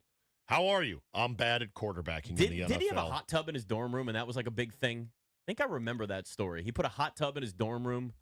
Josh Rosen also advocated, I think, for college players getting equity in some of their programs or something crazy like that. Yeah. It was like this, hey, what do you think? You're an MBA or something? You think you're some lord of finance? Try to play quarterback decent before you're talking about who should get money for this or that or anything else. There was a lot of opinions coming from him still at UCLA, but there was a lot of potential there as well. And, again, going to Arizona for 1 year under Steve Wilkes was the head coach for a year there, and then they went right back and said, Kyler Murray's our guy, and Cliff Kingsbury is our head coach. And he was the odd man out, went to Miami, if I remember correctly, and very quickly just spent his time on practice squads and was out of the league. I wonder how much he really loved football, though. Kind of wonder whether he even did. No, some guys are just good at football. They don't love it. So I mentioned the things that have happened since the Steelers last won a playoff game with the Patriots. Ready? Yeah. What? I need to get this bell right. Yeah. Get your bell. Get your bell. This will work as I'm ticking off a list. Better with the bell. Since the Steelers last won a playoff game, the Patriots have won a Super Bowl by trailing 28-3, lost a Super Bowl to Nick Foles, won a Super Bowl giving up just 3 points to the Rams, forced Tom Brady out, drafted Mac Jones, fired Bill Belichick, hired Gerard Mayo, fired Gerard Mayo, drafted Drake May, hired Mike Vrabel, and now they're back in the AFC Championship game. They just picked up where they left off. Can't keep getting away with just this. Have some suffering? And even the Celtics up in Boston, they've got their best player out for the year with a torn Achilles, and they're still in the top 3 in the Eastern Conference. I know. They just don't lose in Boston. It's not fair. And I hate it. I Not hate fair. it so much. It is what it is. One day it'll be different in Washington. One day we'll have consistency. Let's hope we're in front of these while it happens. Steve Zabin, Nick Ashooh, we're still in front of these. In for the Junks on the Fan.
Steve Zabe, Nick Ashooh in for the Junkies on the Fan. The 49ers were held to just 6 points by a very good Seahawks defense as well. I blame the electrical substation that has now become mainstream, Zabe, which is hurting everybody and also hurting their offense. This is something else, isn't it? That people are buying into this electrical substation. You make it sound like there's no science behind this whatsoever. This I is haven't a legit study. I have not seen the science. There is science behind it. It's science, Zabe. Your body is made of electricity, and the overpowered electricity from that substation, studies are showing that it actually affects the strength of your ligaments, which is why the 49ers are the most injured team since 2017, and a lot of it is injuries to ligaments. You know, they play a brutal collision sport. They do. Where ligaments go snap, crackle, pop all the time. But how often have we talked about the injury issues with the 49ers? I would need to see some data, Nick. I would need to see. Well, they are the most injured team in terms of games lost. The 49ers are. I know, but I want to see data of number of ligaments snapped per roster for every team in the league over a certain period. I'm going to ask ChatGPT. And I want to see, I'm sure that'll have the right answer, too. How many total injuries have the San Francisco 49ers had since 2017 that are specific to ligament injuries on players? That's called a good prompt right there, buddy. That's not going to tell you, though, how that rates with other teams away from electrical substations. It's not giving me. It says it can't give me enough data. Of course not. Of course not. See, there are limits. You're making me look like a fool, ChatGPT. What am I paying my $20 a month for? Yeah. By the way, Sam Altman's going to start feeding you ads. I've seen that, but I'm paying for the higher tier subscription, so hopefully I won't get ads. I think it's going to happen. Have you noticed that? Let me just say this real quick before we start talking about electrical substations again. I am tired of paying a subscription and then having them saying, "Whoop, slipping some ads back in the back door here real quick." I'm so sick of it. I know it's inevitable, but I'm so tired of it. It's like Darth Vader said, "I've altered the deal. Pray that I don't alter it further." It just keeps happening, and we keep getting trapped. It is complete BS. I once did deep diving into the whole notion of cancer clusters around power lines. Mm-hmm. And after a lot of people looked at it, because there was genuine concern, like, right. Should I really be living underneath this giant, that's fair, pulsing set of wires? At the end of the day, enough people looking into it and really digging in, they're like, yeah, no, there's nothing to it. It seems like a great idea. It seems like it would make sense, but if you really look hard, it's not real. Now, I know you're a shill for big energy. I was going to say, who's funding these studies, Zabe? All right? That's my first thought is, wait a second. Let me see some sources. Where's the money for that coming from? God. I mean, is Big Pepco throwing the money? But like, hey, we need to make sure. So this was since 2014, right? They built the substation in 2014 near the practice facility up in Santa Clara. I think so. That's the year. But there's been something there before that. Okay, well, either way, the Niners have made the Super Bowl twice in that span. They almost made the Super Bowl 2 other times and fell just short in that span. Mm-hmm. So how do you account for that? If they weren't held back by the electrical substation, they would have multiple Super Bowls right now. Delaney Walker was on Bussin' with the Boys and did say in 2012 this was something that players discussed. And he's like, I think I might have signed something. I don't even know. Oh, trust me, the players will believe a lot of things. Sure. Players also don't believe in a lot of things like contraception or vasectomies. That's true. So I take whatever the players are thinking with a huge grain of salt. That's fair. I would say this. If I'm Kyle Shanahan after putting up 6 points against that Seahawks defense, I'm blaming the substation for another shortfall in the playoffs. Look, for all of the conversation we've had about Sean McDermott and Josh Allen and the Bills falling short, yes, the 49ers have been to Super Bowls, and yes, they've overcome poor quarterback play before they've finally gotten Brock Purdy, though he didn't play well against Seattle both times they played, both at the end of the regular season and in this playoff game. And I will continue to say this, though, Brock Purdy has still bailed out that front office and the coaching staff by saving them from what could have been a disaster with Trey Lance and even Jimmy Garoppolo. But We also at least still have to address the fact that Kyle Shanahan and the 49ers do have a lot of playoff letdowns. Now, there was the one year where they literally had no quarterback that could physically throw a football when Brock Purdy got hurt, and I think Josh Johnson was out there and then got hurt as well. Yeah. They could only run it, and they could have potentially won a Super Bowl that season or at least gone to the Super Bowl. But for all of the time that they've had in San Francisco to rebuild this team, their window with this current minus quarterback situation, because Brock Purdy's still young, this bad. core is starting to really age out, and it's getting to be in a situation where it might only get worse. Bosa's 29 next year. Trent will be 38. Warner will be 30 next year. Kittle will be 33. Warner is coming off an ACL. Bosa the same. Kittle and Achilles.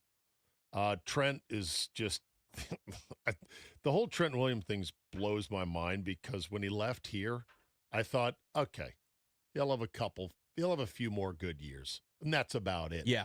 And it's not just a few more good years; it's like 10 Pro Bowl years. He's still been elite. Sick, yeah.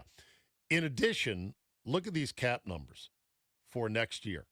Bosa, 41 mil. Yep. Trent, 38 mil. Warner, 17. Kittle, 16. Ayuk, that bag, is at 14. And by the way, the fact that some people here are saying I could be fine with Ayuk as a commander, it blows my mind. Do they not remember how often he was in the doghouse in San Francisco and Shanahan was pissed off at him, yet they still paid him? Yes. And then he's hurt, and then he's now going to be gone. That should tell you something right there. Unless you're getting him at a veteran minimum. No. I want nothing to do with it. No. I don't want him at any Not price. even for a veteran minimum? No, he's a cancer. He is a clown. He cares more about, driving around you're gonna go there. at high speed, posting crap to Instagram. Not a serious player. It's all about the gram now. You know that. TikTok and the gram. Come on now, Zay. I thought the gram was out. It was all about the talk. It's I thought about the talk was about to be out because it's all about Twitch. Yeah. It's all about whatever's next, and then there's something else, and then Snapchat tries to make a comeback, and then there's How always is something. Snap doing? I don't know. I don't do it anymore. I got sick of it. Yeah, I had so it for a brief period. Not that I did TikTok anything and with Instagram are what I do now. Twitter sucks. You can't even load the app. It's terrible. It's a mess. Trying to just enjoy being part of everybody watching the same game on Twitter. You don't get that same vibe anymore. It's You know awful. what's funny is somebody said, and I would agree, that the time has never been more ripe for the major sports leagues to come together to build their own Twitter just for sports. That's a smart idea. Actually, that's a really smart idea. The problem is you would be unable to keep out all the other undesirable elements. Right. The politics and the harassing and all of the, and then the porn bots. The bots are a huge problem on all platforms. So much of it. It's all fake now. People pay for engagement. You can literally, TikTok is just hey, pay $18 for 18,000 views of this. And it's what are we, none of it matters. It's all empty calories now. My buddy and former producer at the station in Milwaukee, Armin, huge Packer fan, was going tooth and nail with what he was sure were actual Bear fans last week after the Bears beat the Packers. And I'm reading them and just going, oh, my God, Armin, what are you doing? I said, why are you – he thought they were teenagers. He's like, okay, buddy, when you're out of your mom's basement and have your own house, you can then, talk crap to me. I said, Armin, they're not teenagers. They're bots. And he was incredulous, no, I could kind of tell by the way that the language and the way they were tweeting that they weren't bots. I go, no, bots can do that. Do you know that Chat GPT and Grok, you can have a conversation with it Have you and ever it talked to sounds it? human? You don't think they can replicate that in 240 words or less? It's very, very easy. That these bots are not scanning your tweet history before replying to you to get a sense of how to talk to you and agitate you? I miss the glory days of Twitter. You mean great days. When were the best days? 2012 to 2014? Yeah, probably around then when it stuck to 140 characters and it was actually a place. OG. Let's go OG. 140. Because you had to be really concise with what you were saying. Everybody was concise. There was no long-winded rants from anybody. It was quick and to the point what it was supposed to be. And everybody and then you weren't paying for your check mark. You weren't paying for engagement and reach, and it wasn't about subscriptions, and it wasn't about everybody's separated to where, like, when you're, especially for sports fans, watching just a Commanders game on a Sunday, Twitter sucks now. It used to be everybody was there, and it was like you felt like you were part of a community. It's gone now. It's dead. Yeah. I miss it. We have nothing left. It's all the robots. They're taking over. That's it. There's nothing left. I watched a video, by the way. You'll love this, of a guy trying to fight 8 of those fighting robots that we're seeing everywhere. Yeah. He did not win. They just swarmed him. Like, we're training our captors. What are we doing? It's just, this is the world we live in. They got bots messing with our minds. But you kind of buy into the substation theory, yes, or you totally buy in? I kind of buy into the substation theory because there are levels of exaggeration that can certainly happen, and we know the internet has a mind of its own, but there are actual studies of this kind of thing, and there are a lot of factors in this in our environments today that affect our bodies that people don't want to admit. I would agree on that. Do you use Bluetooth? I do, and it does affect you, and so does Wi-Fi. I understand, and that's what I'm saying. So, like, there are points to that. Now my mother-in-law, on the other hand, brought something we plug in our house that's supposed to protect us from that. I'm like, okay, I don't believe in that, but that's a whole other conversation. We might have to take a longer segment for that. But did you ever watch Better Call Saul? Yes. You're gonna be like that guy in the aluminum blankets who won't leave his house. Here's the thing. I will take some. Life is full of risks, and there's always going to be risks because we could then say our cell phones. There's that whole thing. There's always going to be something. Yeah. You just do the best you can to prevent with the inevitability that something's going to kill us. So you're saying the Niners should splurge for $500 million to move the substation? I think they should make the city do it. How are they going to make the city do it? I don't know. It doesn't matter. I can just say it and go with it. California's broke as it is. I know they are. It's a complete disaster. All right. What can the Commanders learn from teams that played this weekend? Steve Zabin, Nick Ashooh on the Fan.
The Rams win a thriller over the Bears 20-17 in overtime. Matthew Stafford 258 through the air, overcoming a miracle throw from Caleb Williams. Stafford says it wasn't his best game. I definitely, didn't get into a great rhythm today. There's no question about that. Had some opportunities in the pass game, just some things that made it tough. Obviously, I can be better. Playoff football is about winning the football game. Played great through for a bunch of yards last year in the snow, and we lost. So I'm happy to have played a little bit worse today and going home with a win. So we'll take that. Patriots defeated the Texans 28-16. Patriots defense forcing 5 turnovers. AFC will be Patriots and Broncos on Sunday at 3. NFC will be Rams at Seattle at 6:30. Tonight, the national championship, Indiana against Miami at 7:30. Hoosiers led the country with a +21 turnover margin. Maryland defeated Penn State 96-73. David Coit a career-high 43. Kevin Durant scored 18 points to move into 6th place on the all-time scoring list. From the Crop Metcalf 5-Star Sports Desk, Byron Kerr on the Fan.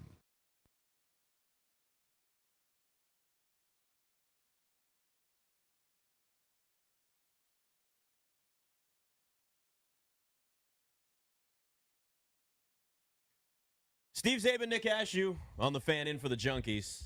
They're showing the highlights again of that Rams-Bears game, Steve, and every time I watch that Rams kicker, it just makes me smile. Harrison Mevis, the thicker kicker. Do you think if he, went on a low-carb diet and lost some weight or maybe got on the Ozempic, that he would lose his kicking stroke, that he would start missing kicks? He's pretty accurate. There's something to be said for how he's constructed might make him who he is, and that's what I like to think. Intermittent fasting may not help him. Yeah. And it'd be better if he just stayed exactly that, a stuffed sausage, as he once said. I'm still trying to remember whether that was Sav Rocca or somebody else.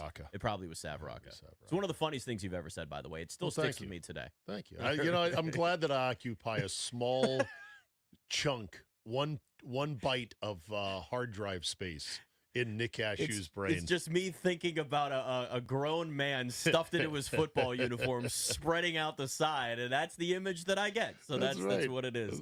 That's right. Watching these teams this weekend, though, if you're going to take anything away for the Commanders and the importance of this offseason heading into year 3 of Jaden Daniels, is actually not the Jaden Daniels side of the football, and it's they have got to make this defense at least just a capable defense, a defense that can get some stops, and I don't know, actually tackle somebody for a change, because you're looking at the Broncos, you're looking at the Patriots, you're looking at the Texans even getting to this point with the horrible quarterback play from C.J. Stroud in these 2 playoff games. These elite defenses make a difference in the playoffs, especially when you're playing in all the weather that they had to deal with yesterday, because, there's no domes on those stadiums, as all NFL stadiums should You were talking about having a wandering eye, perhaps, at quarterback. Going, Drake does look good, man. Drake, man. I like that guy right there. Wait a She's second. hot.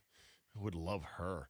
I get a wandering eye for just other players at this time of year in the playoffs where I go, damn, I really like a Danielle Hunter. Oh. That guy's a son of a bitch. And then Will Anderson coming off the just those two. Right. I mean, and then it turns to, if you're a Commander fan, you're saying, we don't have any of these guys. Nothing. We don't have any of these We're guys. begging for Dorrance Armstrong to come back healthy. Right. It was fine, but God. Like all these game changers, Darryl Stingley Jr., we got none of these guys. Nothing. Although, by the way, the thin man left the game with an injury last night. Emmanuel Forbes. Oh, yes. Yeah. Are you upset about losing him? No, because and he him was being good, because he was terrible here. I wish they abysmal. Like, do I think back and go maybe more time might have helped? But there's no guarantee. Sometimes it's a different system. Sometimes it's it's like Mikey Sanders still would be better as an outside corner as opposed to in the slot. But is he going to actually get that opportunity for this team? Would he end up benefiting more if he played outside somewhere else? Like, those are the little things that you don't think about until a player goes somewhere else. The problem is that was just somebody that, because Christian Gonzalez was taken 1 pick before, and I wanted the Commanders to draft Christian Gonzalez. He's another guy that you go, oh, I wish we had a Christian Gonzalez. Yeah, nothing you could do about it, but damn, it would have been nice. I know, but the whole thing about Forbes blows me away. That I think, so nobody in the draft room, the war room, in the scouting department, not one person stood up and said, good player, but his arms are pool noodles. Like, look at his legs. He should be on a UNICEF ad. Like, honestly, we can't draft this kid. Could be the nicest kid in the world. Hardest worker, great football mind. Look at his frame. Well, you could Argue that about Jaden Daniels then.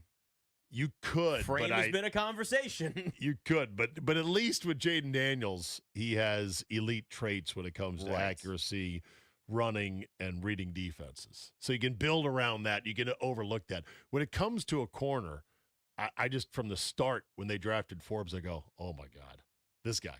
But I'm glad that he's actually kind of making a bit of a surge with his career because I don't root against the person. Individual. I just wonder about what they see in these things. But yeah, so I always get at this point of the year, when the teams that have the most depth, the best dynamic young players who are actual ass kickers, game changers, I think, okay, how would this apply to my team? And it's always almost very humbling, if not, creates jealousy, thinking, oh, I wish I had this guy. But I've already said, I'm going on record, that if it was me, that the Commanders draft would be so heavily defense. Yes. That it would make the offense cry.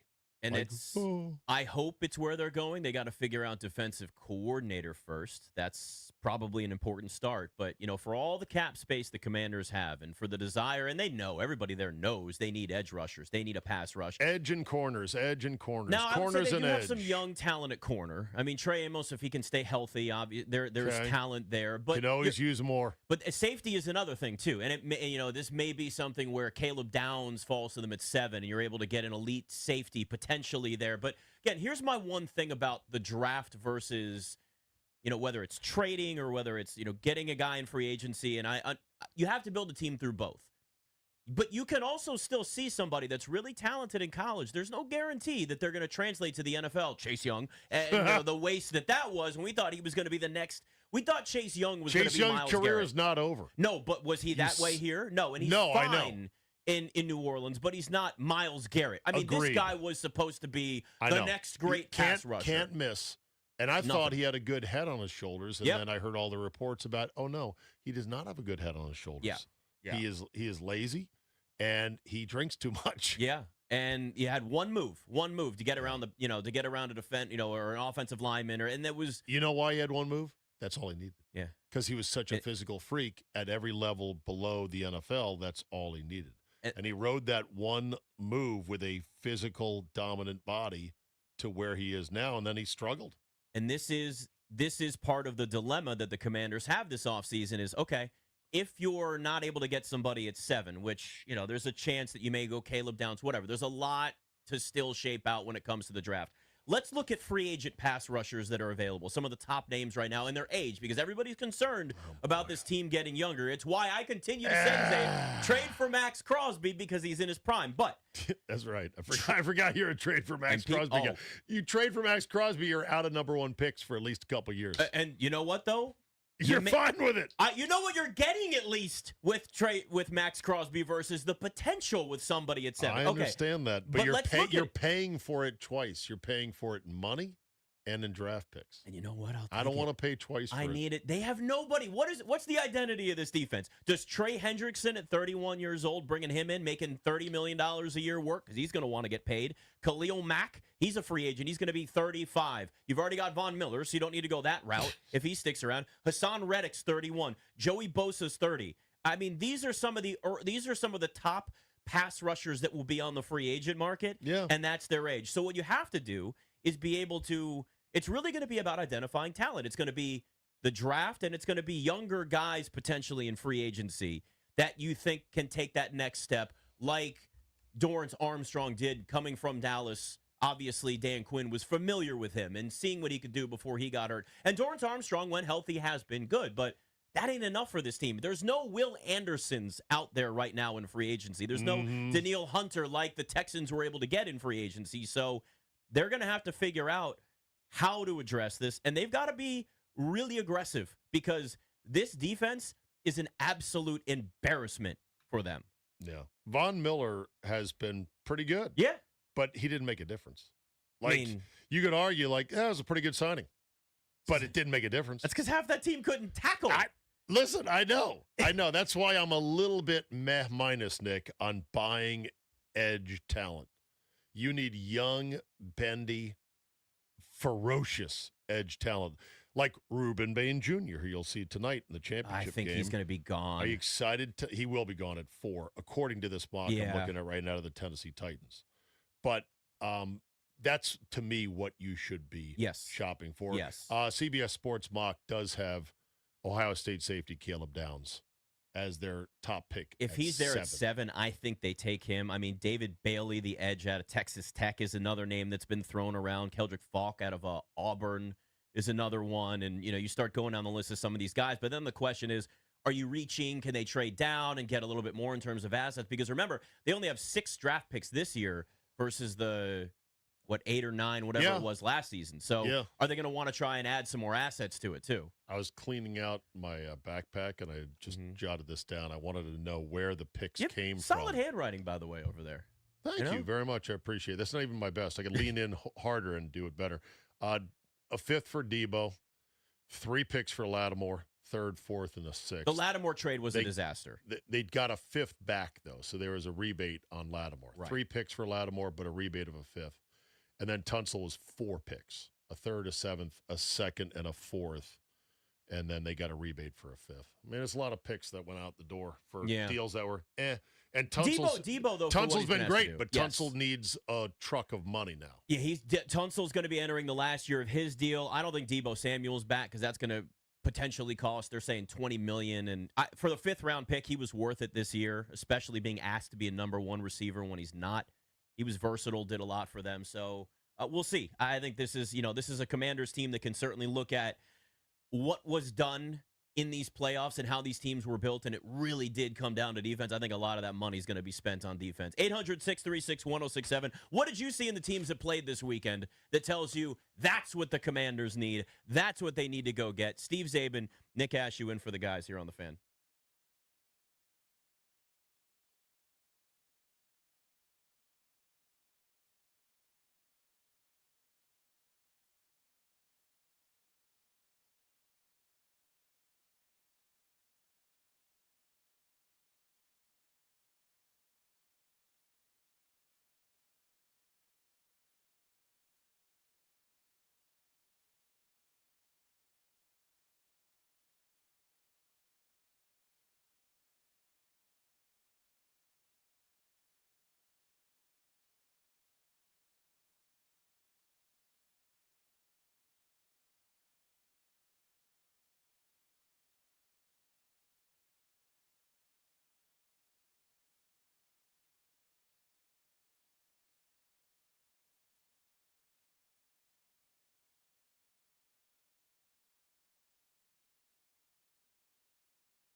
Steve Zabe and Nick Ashooh in for the Junkies. Zabe is just giving me nightmare fuel right now with a video he just showed me. I made the mistake of asking Nick right before we went back on air. I'm like, "Do you see the Airbus in Orlando that lost its front wheel on landing?"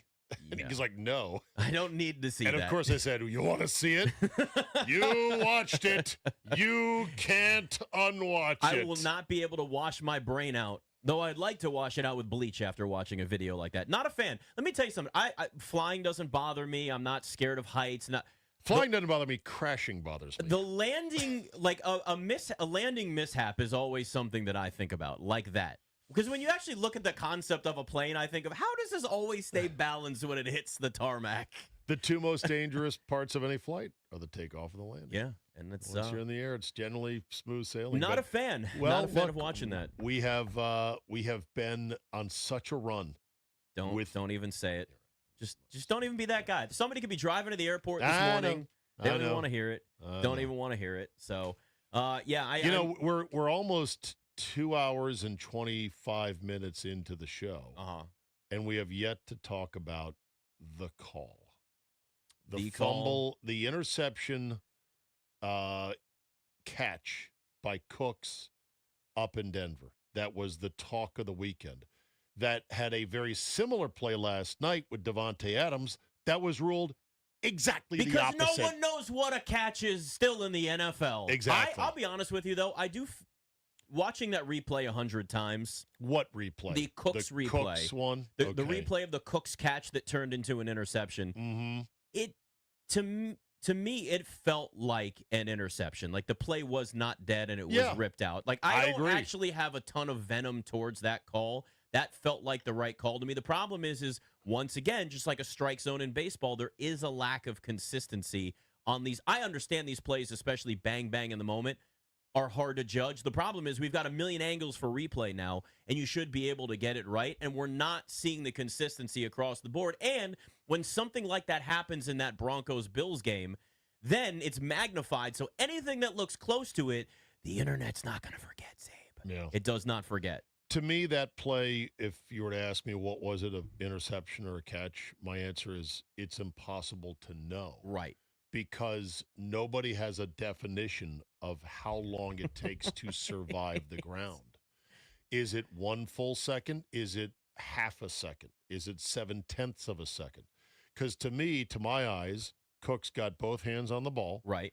His knee, his ass, and his back was on the ground. He started a half roll, and right as he was half rolling, Jaquan McMillan came in and swiper, no swiping, grabbed the ball. Great play by him. So how long do you have to survive the ground? 3 rolls over? If you're sliding on a muddy, wet field, how many feet of sliding constitutes, okay, you have now survived the ground? And in the case last night of Davante Adams, he had caught the ball with 2 feet on the ground, but was going to the ground while he was standing on the ground. So he was simultaneously on the ground, but falling down, and that's when the ball was stripped, but his knee was down. Somehow people say, well, that's different than Cooks, who was actually airborne to go up and make the catch. He was flying at that point. There's too many definitions. That replay has introduced the microscopic analysis of every call, which is now creating more and more language which conflicts with each other about, well, you need a third step in the end zone, or a move common to the game, or survive the ground, or firm control. And I think one of the things that drove people crazy about Saturday was Gene Steratore used to be a great ref on the field, really called a good game, would have control of his crew. A little bit dramatic with the whole note card doing the first down thing with the chain gang. Oh, yeah. But he was a good ref. Yeah. And I think he still does hoops. You know, he does both. He does college basketball, He used to do both, but now he just does He hoops. doesn't do hoops?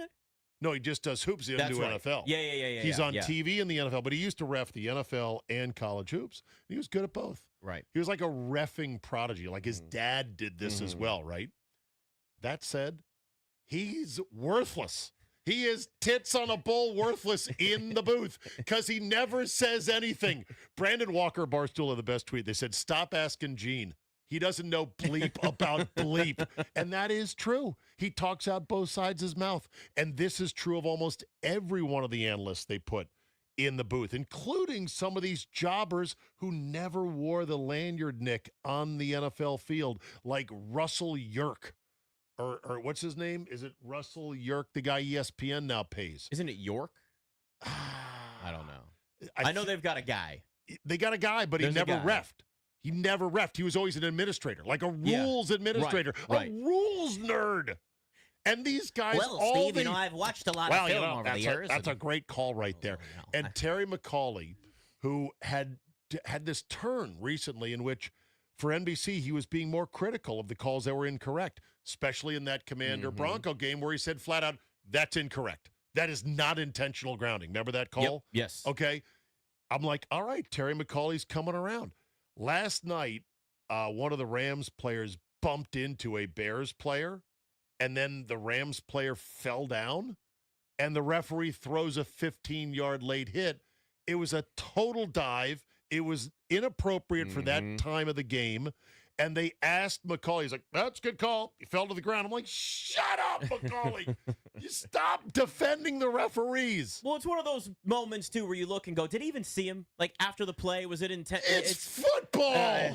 You guys bump into each other from time to time. It's different now. Football is different now. Though I will say this about the Bills. Even though we can look at whether or not that was an interception versus a catch, the two pass interferences on the very next drive the Broncos had didn't really help their case at all either. So it didn't help the situation. So let's get into those. First of all, Denver is the most penalized team in the league on defense.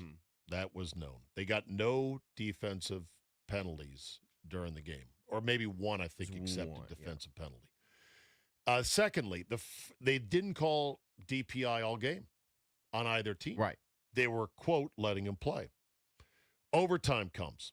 There's a good play by Benford on little Jordan Humphrey, and there was no PI. The crowd, of course, influences the referees. Benford bats it away. Crowd is like, ah! Okay. 2 plays later, Taron Johnson on Cortland Sutton, and then you get the PI.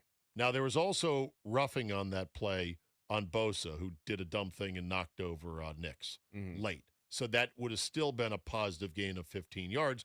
But that was, I thought, a very ticky-tack PI. The one that broke the back on everything, though, was the Tre'Davious White on Marvin Mims. And that just was PI. Like, I can't defend that. You crashed into the receiver. You arm-barred him well before the ball arrived. I'm sorry, but that's PI.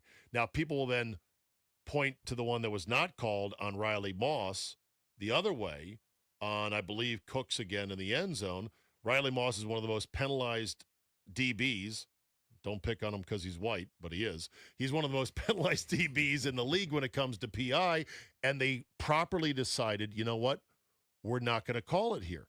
I honestly think, Nick, that on the interception call that could have been a catch, the referees and New York knew, oh, crap, if we overturn this on-the-field call with a technicality, well, technically he survived the ground because he was down with a knee, and it's a catch. You have ended the Broncos' season. You have ended the game because they're at the 22-yard line at altitude. Guys kick it 65 yards, so it's a chip shot winning field goal by Prater. They didn't want to decide the game right then and there, and so they were glad that the call on the field was an interception. And that's why they didn't let Carl Cheffers get under the hood to look at it, because they didn't want to look at it for any longer, because they figured if we do, we might start thinking, oh, my God, this is actually a catch. And now we're ending the game on replay and ending a team's season on replay, and we don't want this. And by the way, Sean Payton has a bad history of his season ending on bad calls. Remember that in New Orleans? Most by the way, egregious missed pass interference of all time, though. Is the karmic circle now square with the 2 PIs he got in overtime? I think that's fair. Are we now even, Steven? I think we could say it's even for him now. Although he did lose his quarterback, so there's also that. So the ball don't lie still. Yeah. It's look. That was my feeling was they didn't want, and that's why they didn't call DPI on Moss with 14 seconds left in regulation, because they knew it would end the game. They just don't want to end the game on ticky-tack calls or on replay, and I'm actually all for that. But then it gets very inconsistent very quick in other parts of the game. The lack of consistency will always be a thing because you're going to have different humans calling different things in different games, and every play is different. Everything looks slightly different, and we've got the ability to analyze it 100 times on whatever screen we've got in front of us. But yeah, look, I think your theory is actually pretty reasonable, and essentially, at least in their mindset, potentially ending the game on what could have been, catch and the refs deciding it. Those are factors that are always, I think, in the back of their minds, especially because we've seen at times where it feels like the refs are wedging themselves into the conversation, into the moment, so they can be on camera, and it feels too much about them. There's a sensitivity that's certainly there, but we can also go back and look at 5 or 6 different plays in every game, and it becomes an issue, and it's different in each one. This is why I hate these situations, because you can do exactly what we're doing, and you can also watch a majority of them in multiple ways. Now, the Sean Payton you look at years ago in the Saints, that was a missed pass interference. There is no debate whatsoever. Just missed, plain and simple. But a lot of these, when it's bang, bang, or it's, we're talking about baseball and it's the strike zone and whether or not that, those are, when we're talking inches, it's at least a little bit easier to kind of look at and say, I can see why it would be this versus this. But we're in the point now where you have more of these replays and this ability to see it all, which I think gives you more. But yeah, it's rough to see the Bills season end the way that it did still in that point. Right, and I think that's part of it. If I have $1 in my all right, do you have $1? Yes, I want to play a $1 challenge here. All right. Look at me, Daddy Warbucks. All I got is a 10 and some 20s. Look at you. All right, $1 challenge. I'll PayPal you. All right. Name the DB and the wide receiver in that PI that was not called. I can't remember now. I know. I can't. I had to look it up too because it's. Yeah, I can't remember. One of the names is a triple name. I remember it was Saints Rams. That's all I remember. The wideout was Tommy Lee Lewis. Yeah, I would have forgotten. Never gotten that. And the DB was Nickel Roby Coleman. Nope. 0% chance I'm getting that right. You could have given me multiple choice and I made up names, and I might have picked a made up name. There's no way I would have remembered that whatsoever. I remember the play though. I remember the play. I really think what jammed the officials' radar is that Nickel Roby Coleman came so early and wiped out Tommy Lee Lewis so completely. Oh my gosh. It didn't look right. The play didn't look right. Like, what happened there? And it jammed their radar because the ball came much later than the actual collision. Yeah. But it was a choke by the referees, and then that brought us one of the most awful years we've had with refereeing, which was, hey, let's review pass interference, because the Saints wouldn't shut up about it. And it lasted a year because it was a disaster. Because, as we all know, when you start microscoping PI, you see every little move, every grab, every tug by both receivers. And there's grabbing on almost, it's like holding. You could call holding on essentially every play in the NFL. Exactly. You could be convinced watching a play going, the DB's grabbing his arm. And you're all mad, and then they slow it down, and you're like, oh, wait a minute. The wide receiver grabbed the DB's arm and wouldn't let go and made it look like it was the other way around. Yep. They're so crafty, all of these guys. There's so much manipulation going on in so many of these. Now, I'm not one of those people that says abolish replay, but replay can also make you overthink things a lot too. Well, it does. And it's made the league try to define everything, and they're at the point where they can't define things anymore, such as how many seconds do you need to survive the ground? Right. At what point does your Airbus, as it crashes on the runway in Orlando, sorry to be vivid about this, going back to that again, if it skids to the end of the runway and it's missing all of its landing gear, has it survived the ground? Well, nobody died. That's fair. But the plane's wrecked. You have to throw the plane away. Well, it's going Did back. It survive the ground? So when you land with the ball, when does surviving the ground happen? After a second? After this? It's the Dez Bryant touchdown. It's the Dez Bryant touchdown. That season was ruined for them, but then they changed the rule after that. So a catch survived, but that catch didn't survive. So, all right, we'll talk to Denton Day and preview the college football national championship tonight with Indiana and Miami. Steve Zabin, Nick Ashooh on the Fan.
You know, life is full of synchronicities, Zabe. Steve Zabe and Nick Ashooh in for the guys. You showed me that video earlier of the Airbus that lost its front wheel upon landing. And we talked about the Texans and how they basically lost their front wheel, especially on offense this weekend. Well, to make matters worse for this Houston Texans team, their plane was delayed over 7 hours returning to Houston because of weather after that loss to the Patriots. Yeah. 7 hours after a loss. Not ideal. No. Not ideal. That's insult to injury, travel insult as well. It is better than crashing, though. That's the thing. You know what? I would take that. I would take the delay over the crashing. My hope is that they didn't have to sit on the plane the entire time. I think they did, but these planes, Nick, are pretty amazing. That's true. I mean, for them to a point, but you're still stuck on that thing, man. It's not that comfortable. I know, but they all have their pods and everything. So they have their pods. Well, you know, they're flying pods. You ever flown true first class? It's pretty amazing. Yeah, it's pretty. Did you pay for it? Yeah, it was worth it. Where'd you go?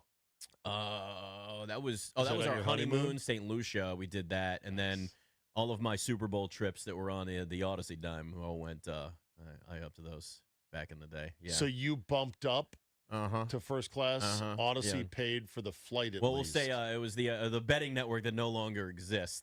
I think I can put that all out there now. Yeah, nobody cared. They expensed it and they didn't care. First class. Yes, sir. Well, no wonder why they're bankrupt. Well, you know.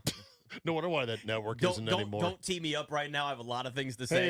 Hey, young Ben, trying to get in the industry. This guy here, helping destroy your future opportunities. One first class. You're teeing me up on things that I don't need to do. But there's a great segue to Denton Day, who may have a few stories to tell as well. But also with college football overtime on SiriusXM. We'll stick with that, Denton, as opposed to maybe some of the other stories we want to stay. There's a lot of NFL this weekend, but we do have a college football national championship coming up tonight. Miami, Indiana. Look, Indiana, to me, it feels inevitable just watching not just what they do on the field, but the story and what Curt Cignetti has built in that program and all of that. They are 8.5-point favorites in this.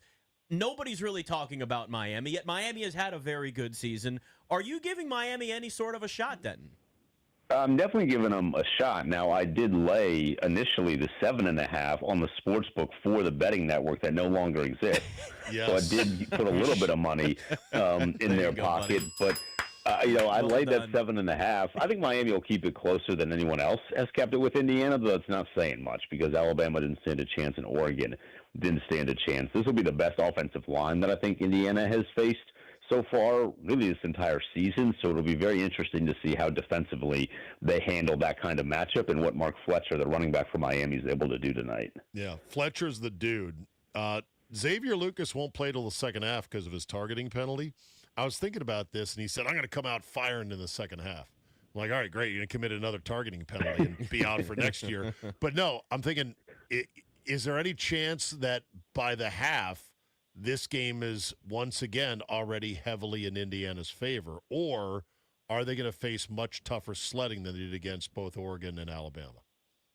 It'll definitely be much tougher sledding. I think by the half, it'll still be a ball game. Now, that could still be a 10-point deficit, but I think it'll at least be within range of Miami to say if one or two things go our way early in the third quarter, that we can make something out of this. So Indiana is such a well-oiled machine. It's fascinating to watch them because if they win, there's going to be a lot of comparisons to a bunch of the other really great teams. That 2018 Clemson team, 19 LSU, 2020 Alabama. And you look at those rosters, and they're just riddled with NFL-laden talent, superstars, guys that have gone on to the NFL and performed highly at the next level.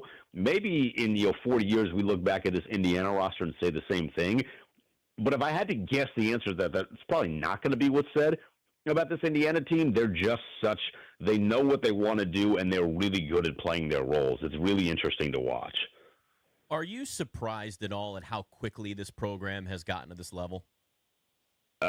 Yes and no. Yes, because it is Indiana, and there is still the little voice in the back of your head that says this is a basketball school, not a football school. But no, because when everyone's allowed to play at the same playing field with the dollars and the cents, it makes it a lot easier for the Big Ten teams and the teams that historically are not very good to stand up to the SEC teams. For such a long time, they were the only ones that were properly paying players. Well, properly in the sense that they were paying them, just illegally. But now that everyone can do that, you're kind of seeing what happens when the playing field is level. And it's really exposed a lot of bad actors in the sport over the last couple of years. Yeah. I know the game's tonight, Denton. We're supposed to talk about the game, but it's too hard to avoid talking about the sport in general. Right now, they're down there in Miami hammering out, they being the networks and the powers that be, the commissioners, about next year and what they're going to do. And you saw, Denton, that already next year's championship date. Did you see this, Nick? Do you know what the date of the championship is for next year? I did not it's already see on the it. calendar. I saw the conversations about January 25th.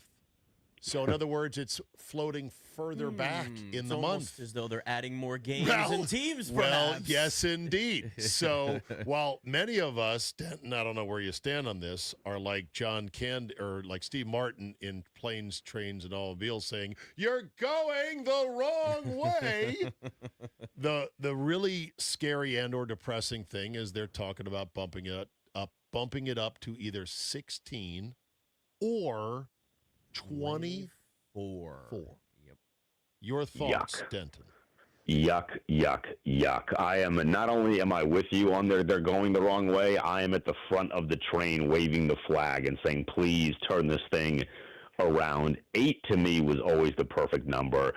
12 I can understand because you want to be a little bit more inclusive. Miami throws a little bit of a monkey wrench in my original take of like, hey, there's never really been that many teams that can win a national championship, and because they were ranked 10 because they lost to 2 bad teams, but like there was no one that was 13, 14, 15, or 16 that would have made this playoff significantly better, and there damn sure is not anyone that is further down the rankings than that I desperately wanted to see in a playoff game. I love that you're an 8 guy. Sorry to interrupt. I love that you're an 8 guy. I'm another 8 guy, and I thought no one else existed. I look at it and I go, all you need is 8 because nobody beyond 8 is really going to be a factor. But you know the way they think, Denton. They don't care that teams 9 through 12 or 12 through 16 or whatever have no real shot of marching all the way to the title game, much less winning it. They just want the product. They want the inventory. They want the TV money. And the more teams, the more money. It's like the NFL trying to go to 18 games. We don't need more regular season games. And we're not asking for it either. So I'm sorry to interrupt you there, but continue on. No, I mean, they're headed that direction, and my fear is if we could just get fully out there is that they're going to get to 24, and then they're going to be like, how can we get more money out of this? And they're going to start pimping the players to foreign governments and say, well, let's play one of these games in like Saudi Arabia. Because it feels like everything is going that way. Well, they're trying. Isn't there one that's already on the books, or is that basketball? Well, it's basketball. No, I think, Denton, there's a bowl game that has been earmarked for Dubai. I'll look this up while you talk. That feels inevitable. Yeah, I mean, it's really unfortunate because, again, like 8 is the perfect model. Like if we actually just wanted to, hey, who is the best team? We're not going to do any auto bids. We're just going to find the 8 best teams, and we're going to throw them together, play a couple games at home, and then decide the champion from there. But you're right, because networks are going to say, well, if you give us more games, there'll be more dollars and cents for us, which will then be dollars and cents for you. And it's just going to be this snowball that eventually it's going to be a super league. It's just going to be a bunch of Big Ten and SEC teams, and then, hey, whoever can fit in here, jump on the wagon while you can, and then we're going to leave the station without anybody else. That's no group of 5 teams. That's like a majority of the ACC and Big 12 teams. They're going to be left twiddling their thumbs, cursing at everybody because they're not a part of the fun party. Yeah. The other seismic story involves Darian Mensah, the quarterback at Duke. Duke bought him from Tulane on a deal they thought was an ironclad 2-year nil deal. And at the last minute, Miami swoops in and has stolen Mensah, at least in theory right now on paper, for close to $10 million. And apparently Mensah's stance, Denton, is going to be, so sue me. What are you going to do? How are you going to stop this from happening? It's crazy town. It is, and I can't believe Duke did not see this coming. If you home wreck a relationship, right? Why would you think that person that you just home wrecked with is not going to home wreck your relationship? That's right. And they're just going to leave for more money. They should have seen this coming a mile away.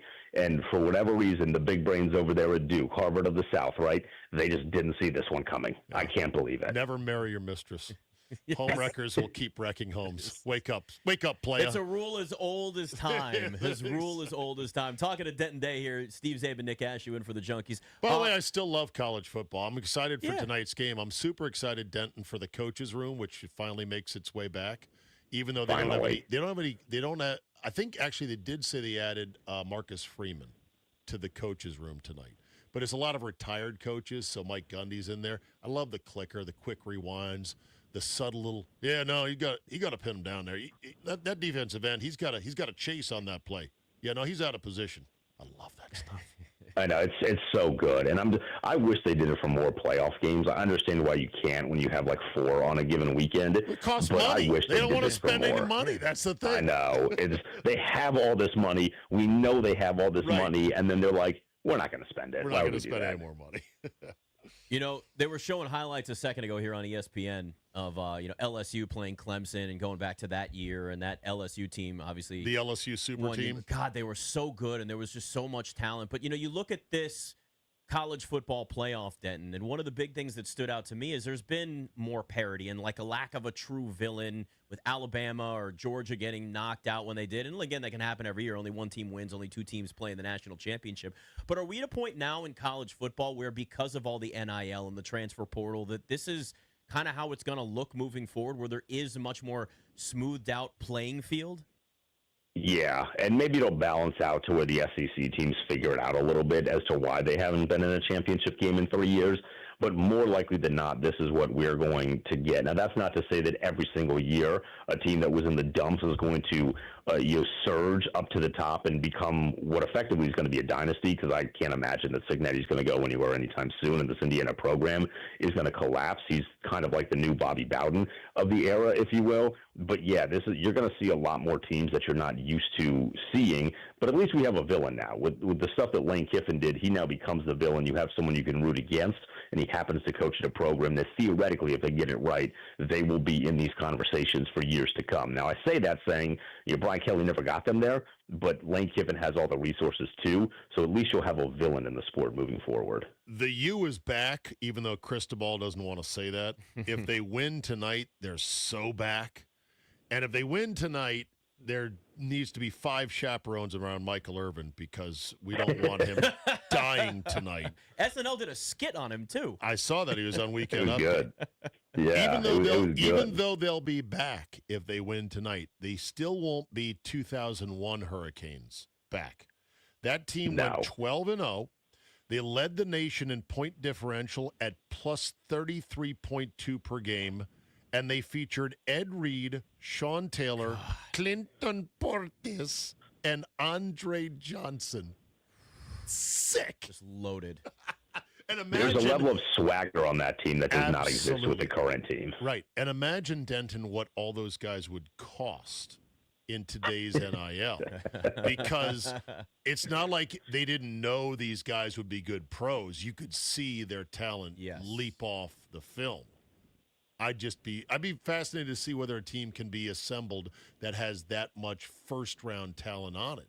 Because these guys are going to seek their money wherever they can, and that doesn't always mean one place. Of course, there was also a proposal this week to lift the limit on the rev share. That they're saying this $20 million ain't going to go far enough. We need to lift the money on the rev share. It's crazy. It is a wild, wild west. Yeah. So you might as well enjoy it while you can. Once the game kicks off, we'll be fine. But man, it's crazy to see how quickly this is moving. And the alarming thing is how quickly it's moving. Like if they were making these decisions in 5-year, 10-year intervals, you'd feel a little bit more comfortable because it'd feel like it's more thought out. But we played 2 12-team playoffs, and they're like, hey, how about 16? Hey, how about 24? It's insane. What's your favorite shot in the television broadcast? Is it Surrender Cobra? Is it mom and dad cam? Is it cheerleader with cheek tattoo sad cam? Because I love the pageantry of the TV production of these big college games. Surrender Cobra. It is the cheerleader sad cam. There's something about that where they're like, I'm like, did they even see the play? I have no idea. I just know that they're sad. They got that little pasty tattoo, or not the tattoo, but the cheek sticker of the logo of their team, and they're just like devastated. My team is losing. Girl, you're 19. Your daddy's got a hedge fund. and you have had no hardship in your life. Tonight's game where your football team is losing is your only hardship you've ever had. Stop it already. All right, Indiana, Miami tonight for the national Who does Denton championship. Day like? Denton? Oh, yeah. I got Indiana. I think Indiana wins, and I think they cover the 7.5. I do, too. It's a grimy cover. It's like a 10-point cover. But it's a tough game. It's a pretty good rock fight for the first half, I'd say. But I got Indiana, too. Thanks, Denton. All right, yep, see you, fellas. There he goes. Sirius XM college football overtime as well. Who do you got? I like Indiana. Okay. Yeah, this Kurt Signetti thing is legit. He has the chance to be the next Nick Saban in college football. He really does. From the grumpy personality to the, he's got to make Indiana a powerhouse, but he's on that right track. But it's what happens next year and the year after that certainly matters too. We'll talk to Jordan Dajani of CBS Sports next over the what happened this past weekend in the NFL playoffs and a look ahead to the AFC and NFC championships. Nick Ashooh, Steve Zabin on the Fan.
New England Patriots back in the AFC title game, defeating the Texans 28-16. Drake May 179 and 3 touchdowns. They'll take on the Broncos Sunday at 3. NFC has Rams against Seattle at 6:30 Sunday because Matthew Stafford had 258 through the air, overcoming a miracle throw from Caleb Williams. Rams beat the Bears 20-17 in overtime. Sometimes defense going to go out there and have a day like they did today and keep us in it for as long as they did and then make the play at the end to get us the ball back. So it's a team effort. We got a resilient group. Love being a part of it. Obviously things we can do better, but we found a way to win the football game and in January and February, that's what matters. Miami and Indiana tonight for the national championship. The Hoosiers are favored by 7.5. Miami seeking their 6th title, Indiana their 1st. Maryland defeated Penn State 96-73 today. GW at George Mason at 5. Capitals and Avs at 4 on the Fan. Kevin Durant 18 points to move into 6th place in the all-time scoring list. From the Crop Metcalf 5-Star Sports Desk, Byron Kerr on the Fan.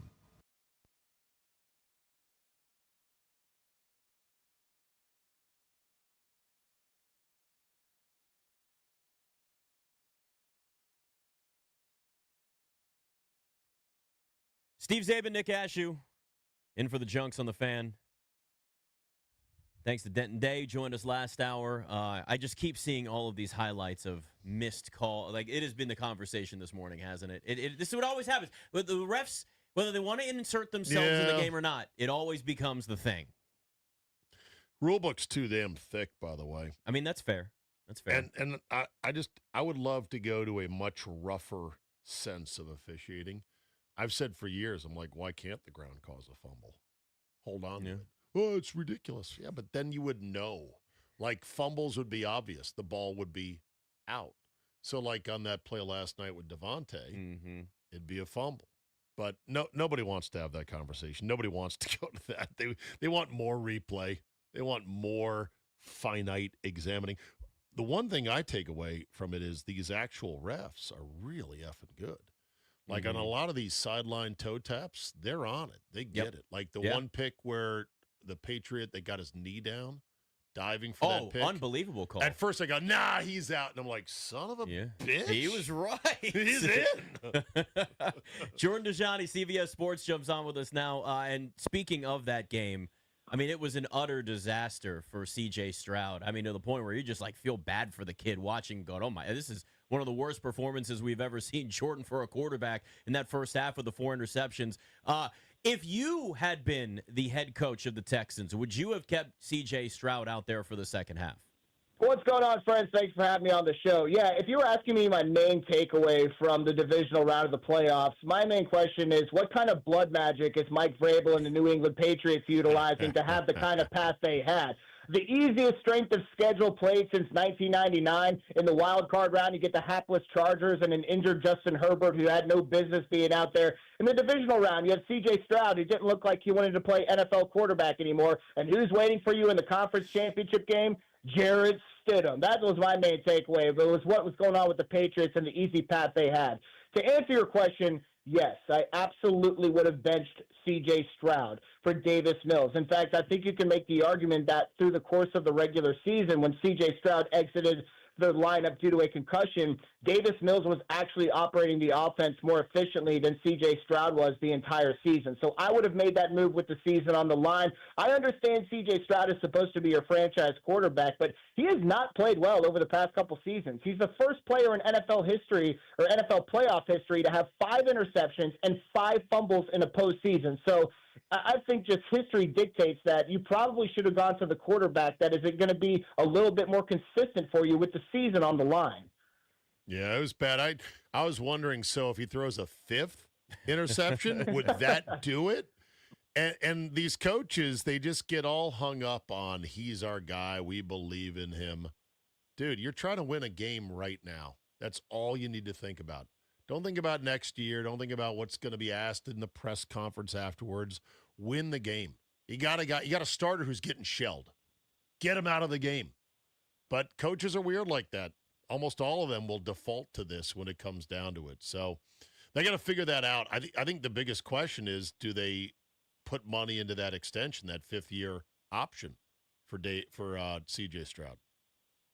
I think you do, because relatively it's not one of the most expensive options. It's not going to be something that's incredibly hard against your cap, although it's a nice raise for him personally. Right. But he's an investment. He's your number 2 overall pick, and he had a historic rookie season, so you know the potential is there. If I had to point specifically to why C.J. Stroud is struggling, I think that in year 1, he had Slowick as his offensive coordinator. That kind of took the league by storm. In year 2, Slowick was unable to adjust his offensive attack, and defensive coordinators were able to adjust to what Houston wanted to do offensively. Now in year 3, C.J. Stroud has a new offensive coordinator with a new offensive system and a struggling offensive line as well, and they just haven't gotten it to click. So I'm not trying to come on here and say C.J. Stroud is not an NFL quarterback. He's struggling right now, but we all know the potential is there.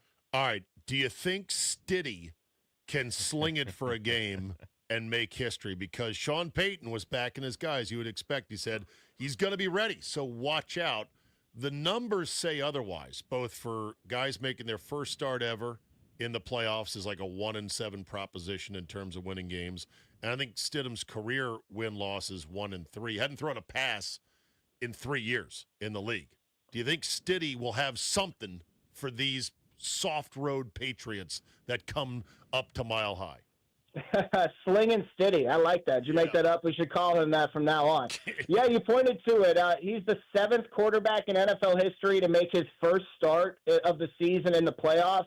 The last quarterback to do this was some guy by the name of Taylor Heineken. Yeah. I don't know. I was told you guys knew who he was. The legend here, Yes. Taylor Heineke. We all remember that playoff game. Almost beat Tom Brady. It was magical. But only one of the previous 6 quarterbacks in that situation won the game. It was Frank Reich back in 1992. That's right. He was right. So I think that Jarrett Stidham has enough to at least run the offense and be efficient. And, I think questions remain about the Patriots. How much of a juggernaut are they really? But one thing I'll point to why I think the Patriots are ultimately going to win this game, I know that's a hot take, but this Patriots defense has been incredible. They have more wins than touchdowns allowed this postseason, and they have 5 takeaways as well. So I think ultimately Drake May can find enough success against this Broncos defense. Maybe the under in this matchup is the play. It could be a closer game than people anticipate, but I don't think that Jarrett Stidham can bring enough to the table to really get the Broncos offense over the hump. I mean, Denver has a solid offensive line. I don't think they have much of a ground game without J.K. Dobbins. The wide receiving core guys, I mean, you saw drop after drop this season and in the playoffs with guys like Cortland Sutton from Bo Nix. So people look at Bo Nix as kind of a bus driver and someone who maybe isn't a legitimate franchise quarterback. I disagree. I think that he's made some incredible throws. I think he has incredible talent as well, and he's shown that over his first couple seasons. Patriots opponents this year combined 85 and 150. Wow. 85 and 150. 10th easiest schedule since the merger, Zabe. Hey, you can only play who's on the schedule. That's fair. That's fair. Jordan, this is why I love you, too, because you said something at the beginning of this that is absolutely true, and I have no other explanation besides this. Not only did the Patriots have the 10th easiest schedule since the merger, not only did C.J. Stroud forget how to play quarterback, now not only do the Patriots, after finding their franchise quarterback, after already having a franchise quarterback that they find at the end of the draft, they also now have their head coach, and they get to play a backup quarterback in the AFC Championship game. I don't know if Robert Kraft actually did a deal with the devil, but it feels like Robert Kraft, Jordan, did a deal with the devil, because it's the only explanation I have that this team could already, after what they did last year, turn right back around and be 1 win away from a Super Bowl. Yeah, seriously. And on a personal note, real quick, think about how I feel. I'm sitting here in Nashville, Tennessee, trying to decide between Matt Nagy as my next head coach while watching Mike Vrabel have the easiest road ever to the Super Bowl. Think about how I'm feeling. Did you guys have me on the show to make a joke with me? It's incredible. Like, I love Mike Vrabel. I think he's one of the best coaches in the NFL. I think he learned some lessons along the way and changed some things with how he operated in Tennessee. But I mean, his impact in implementing a culture in a building is so tangible. And of course, I think that bringing Josh McDaniels in as OC really got the most out of Drake May as well. So this Patriots team, they're a good team. But again, I don't know exactly where they fall in my power rankings as we exited the regular season. Let me take a quick detour because I do want to put a quarter in your Nashville jukebox here. Go for it. I had heard that basically Vrabel is just such a guy's guy, a dude's dude, that he clashed with Amy Adams Strunk? Because, sometimes these female owners, these boss girls, they don't get along well with a dude's dude in a man's environment, like a coach like Vrabel. And then you had the Rand Carthen situation. That clashed. It's just nuts that they let a guy of this talent out of their building. Yeah, do you remember seeing that report a couple of years ago that said that some people interviewing Mike Vrabel for their open coach job were intimidated by how big he was and how tall he was? I would kind of wonder. I got to wonder where that came from, right? But, I mean, listen, I don't have any inside information to offer on that, but if I had to speculate on what exactly happened, when the general manager, John Robinson, was fired following that tragic A.J. Brown trade, that was the beginning of the end for the Tennessee Titans, Mike Vrabel was given some kind of control over personnel and roster, right? And I think that he made some bad decisions, not the other general managers such as Rand Carthon, that set the Titans back a little bit as well. So Mike Vrabel is an all-star coach. There's no doubt about it. But hypothetically, how do you demote someone like that from roster personnel control and put him back in the head coach spot? It's kind of difficult to do that. Again, this is all hypothetical and just a speculation, but that's exactly what I think happened because I think that everyone agrees Mike Vrabel is an incredible coach. He's an in-game guy. He's a player's coach. He's good with X's and O's. He knows the rule book. He's really good at defensive mind. We all understand that. But there's some things that come down to what he did with personnel control that I think might have spelled the end for him in Tennessee. All right, Nagy would be terrible. I hope you God, that's such a bad idea. But let's get back on the road here. I want to talk Seattle and L.A. for a second. This series this year, this 2-game series, has been the tightest thing you could imagine. Points, yards, like these teams are made to battle each other. Do you think the Rams will have enough coming out of that bruising cold game they just played to take on Seattle at their place? So you have the right guy on the show because the Rams were my preseason NFC pick. They were my pre-playoff pick, and I can't just jump off them now. I'm going to have to back the Rams no matter what. Okay. And if I had to make the argument why, they're 2-0 all-time versus the Seahawks in the playoffs. And people forget, even though they lost that game in Seattle back in December, that offense still put up 581 yards of total offense and scored 37 points as well. They lost on that 2-point conversion from Sam Darnold.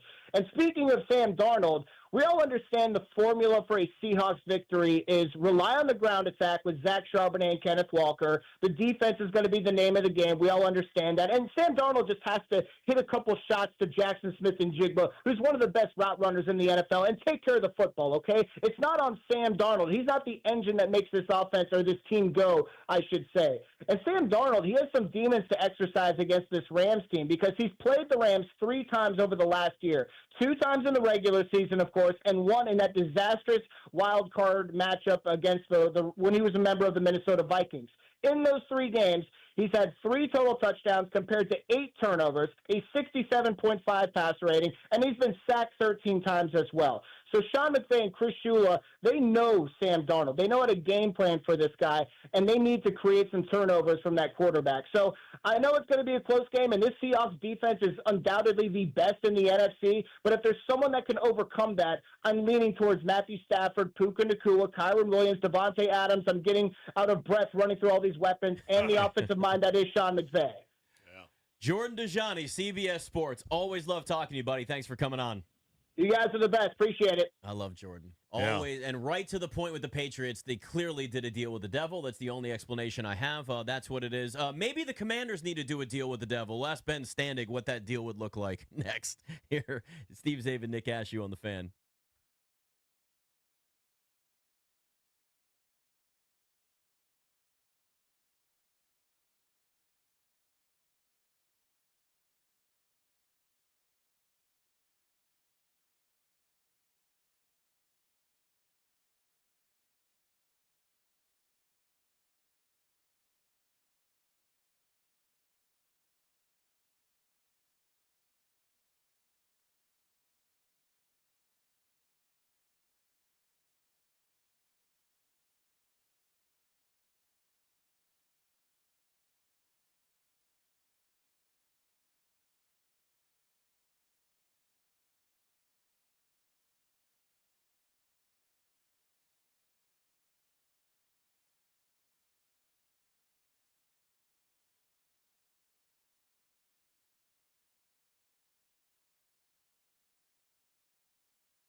A stunner. We got breaking news. After just talking about it this morning and thinking it was never going to happen, they love him too much. After 9 seasons in Buffalo, Sean McDermott fired by the Bills this morning. Gone. Fired. I didn't know if I thought it was never going to happen. Felt that way. I felt like he was just going to be there forever. I wasn't hitting refresh on my media feed see have they fired McDermott yet? Have they fired McDermott yet? That's a tough deal. Tough deal coaching. He's been a good coach, but I agree with the move. Like, he's giving you what he can give you. So now this is a very attractive job. Sometimes there are head coaches that can get you to a certain point, and then there's the head coach that gets you to the next level. I always use Mark Jackson with the Warriors as an example. Got him to 47 wins. Exactly. That was kind of their ceiling. Steve Kerr comes in, dynasty. Yeah. Sometimes that's all that it takes. I'll take it from here. Yeah. Tony Dungy with the Buccaneers. Yep. Gruden comes in. Now, Dungy got his with the Colts. Thank you, Peyton Manning. But, yeah, this is something. Now, I'll ask you this before we bring on our next guest. Do you think that John Harbaugh is like, oh, hey, what? Oh, Buffalo is open now? Yeah. It'd be funny if he bailed on his deal and just decided to go the other way instead. It's a hell of a deal. 5 for 100 plus direct control with direct communication with the owner. Harbaugh said, look, I'm a football guy growing up with my dad. It's the New York freaking Giants. Yep. Like, this is the job. He ain't changing. But having Josh Allen as your quarterback would be... Josh Allen plus new stadium. Yeah. Plus a team ready to win now. Yeah. Plus a quarterback who doesn't get concussed every 5 plays. It's a good situation to be in. Good situation to be in. All right, Ben Standig, last man standing on Substack, and his podcast as well, jumps on with us. Before we get to the Commanders, your reaction, Sean McDermott just fired by the Bills. Yeah, I mean, look, obviously it's a stunning thing considering they've had a lot of success. They just haven't gotten over the hump, as it were, and despite having Josh Allen and a lot of other good pieces. I will say, I said over the weekend, I still don't understand why that wasn't a catch, and then especially, what we saw in the game yesterday where it was same thing, and it was called a catch. But it felt to me that McDermott, after that, was protesting a bit too much, because I think he felt that he might be in trouble. Oh, yeah. And he wanted to do everything he could to be like, hey, I'm up Buffalo, I'm here for you, I'm your guy. Don't throw me out of office, but obviously it did not help. Yeah. Okay, so where are we going with Mr. Standing, Nick? Well, where would you like to go? You want to go right to the Commanders situation? I hate. Ben, listen, here's the thing. I hate to dive right into the defense and how horrible they've been, but Ben, I'm watching these teams playing this past weekend, and really just in the playoffs as a whole, and I'm watching so many elite defenses. And I'm getting so damn jealous. And, I understand that they don't get built overnight, but watching a Commanders defense this year that could barely tackle, where, you're watching them going, wrap up, and instead you got the Texans on the other side of things survive a quarterback that just turns the ball over every time he touches it at this point. I hope the Commanders are aggressive this offseason. I hope they spend all of their money on a pass rush, but there's not a ton of young guys out there that maybe are worth that money in free agency. When you watch these teams, what we've seen in the playoffs, do you get that level of jealousy too? You cover this team, you watch it, but at the same time, to watch those defenses and then see the Commanders and go, they don't even look like an NFL defense right now in Washington. It's funny. For years before Jaden Daniels' arrival, I used to say, the only time I'm ever going to watch a game with 2 high-end quarterbacks is in the playoffs, because Washington is always going to have sort of a lackluster quarterback. Yeah. Obviously, now that's different, but that's how I feel watching the defense, right? Because in some of these games, like you said, I mean, the Bears don't have a particularly good defense, but they were mostly on point yesterday against the Rams. The Rams have those young defensive linemen running around, constantly stopping the Bears' run game in short yardage situations. And those weren't the only ones. Seattle, all weekend, you mentioned Houston and New England also had played well. And you're like, wow, in order for me to watch a game with 2 good defenses, it's going to have to be in the playoffs, because it's just not here. And, we don't even know what this defense is going to remotely look like next year. There's so much up in the air. All 3 levels have huge questions. We don't know who's going to be back. And, more to your point, we don't know how they're going to necessarily fix this. We know they only have the 2 draft picks in the top 100. They do have a lot of cap space, but they have a lot of free agents. So, how do you, we've also seen the free agent moves go sideways. When you bring in guys who you don't know to 4 or 5 year deals and it blows up. So they have a lot of huge decisions to make. But if they don't address that defense in significant ways, yeah, we're not going to be looking at a good defense again here for a minute. Is there a coordinator that tickles you that is a possibility on that side of the ball? I don't know. I mean, look, obviously, like a Brian Flores would be all kinds of fun. I don't know why he would pick this place unless money is just the overriding factor and these guys blow them out of the water. You know, there's just, as we just said, there's not enough here really to work with. And sure, there's the Jaden Daniels part of it, but other teams have, you know, their own, you know, upsides as well. So, you know, Baltimore, you know, other stops. So, you know, I've been assuming that Dan Quinn, having already made a massive change with the offensive side, with a first-time, never-been position coach coordinator, that he's going to have to spend a little more time over there, and therefore having the defense, somebody he knows to run the defense, and probably stay with the same scheme just to not change everything, would mean somebody from his tree. Except that now Jeff Ulbrich, it looks like he's staying with Atlanta. We don't know what Raheem Morris's deal yet. He's interviewed for head coaching jobs. There's the rumors of television.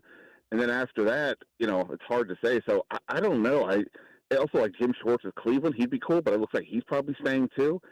So I don't know. Maybe they go and look. I'm kind of ruling out the first-time coordinators because is he really going to have two guys who've never done that before? Yeah. I don't know. So it's getting a little wonky, but we'll see.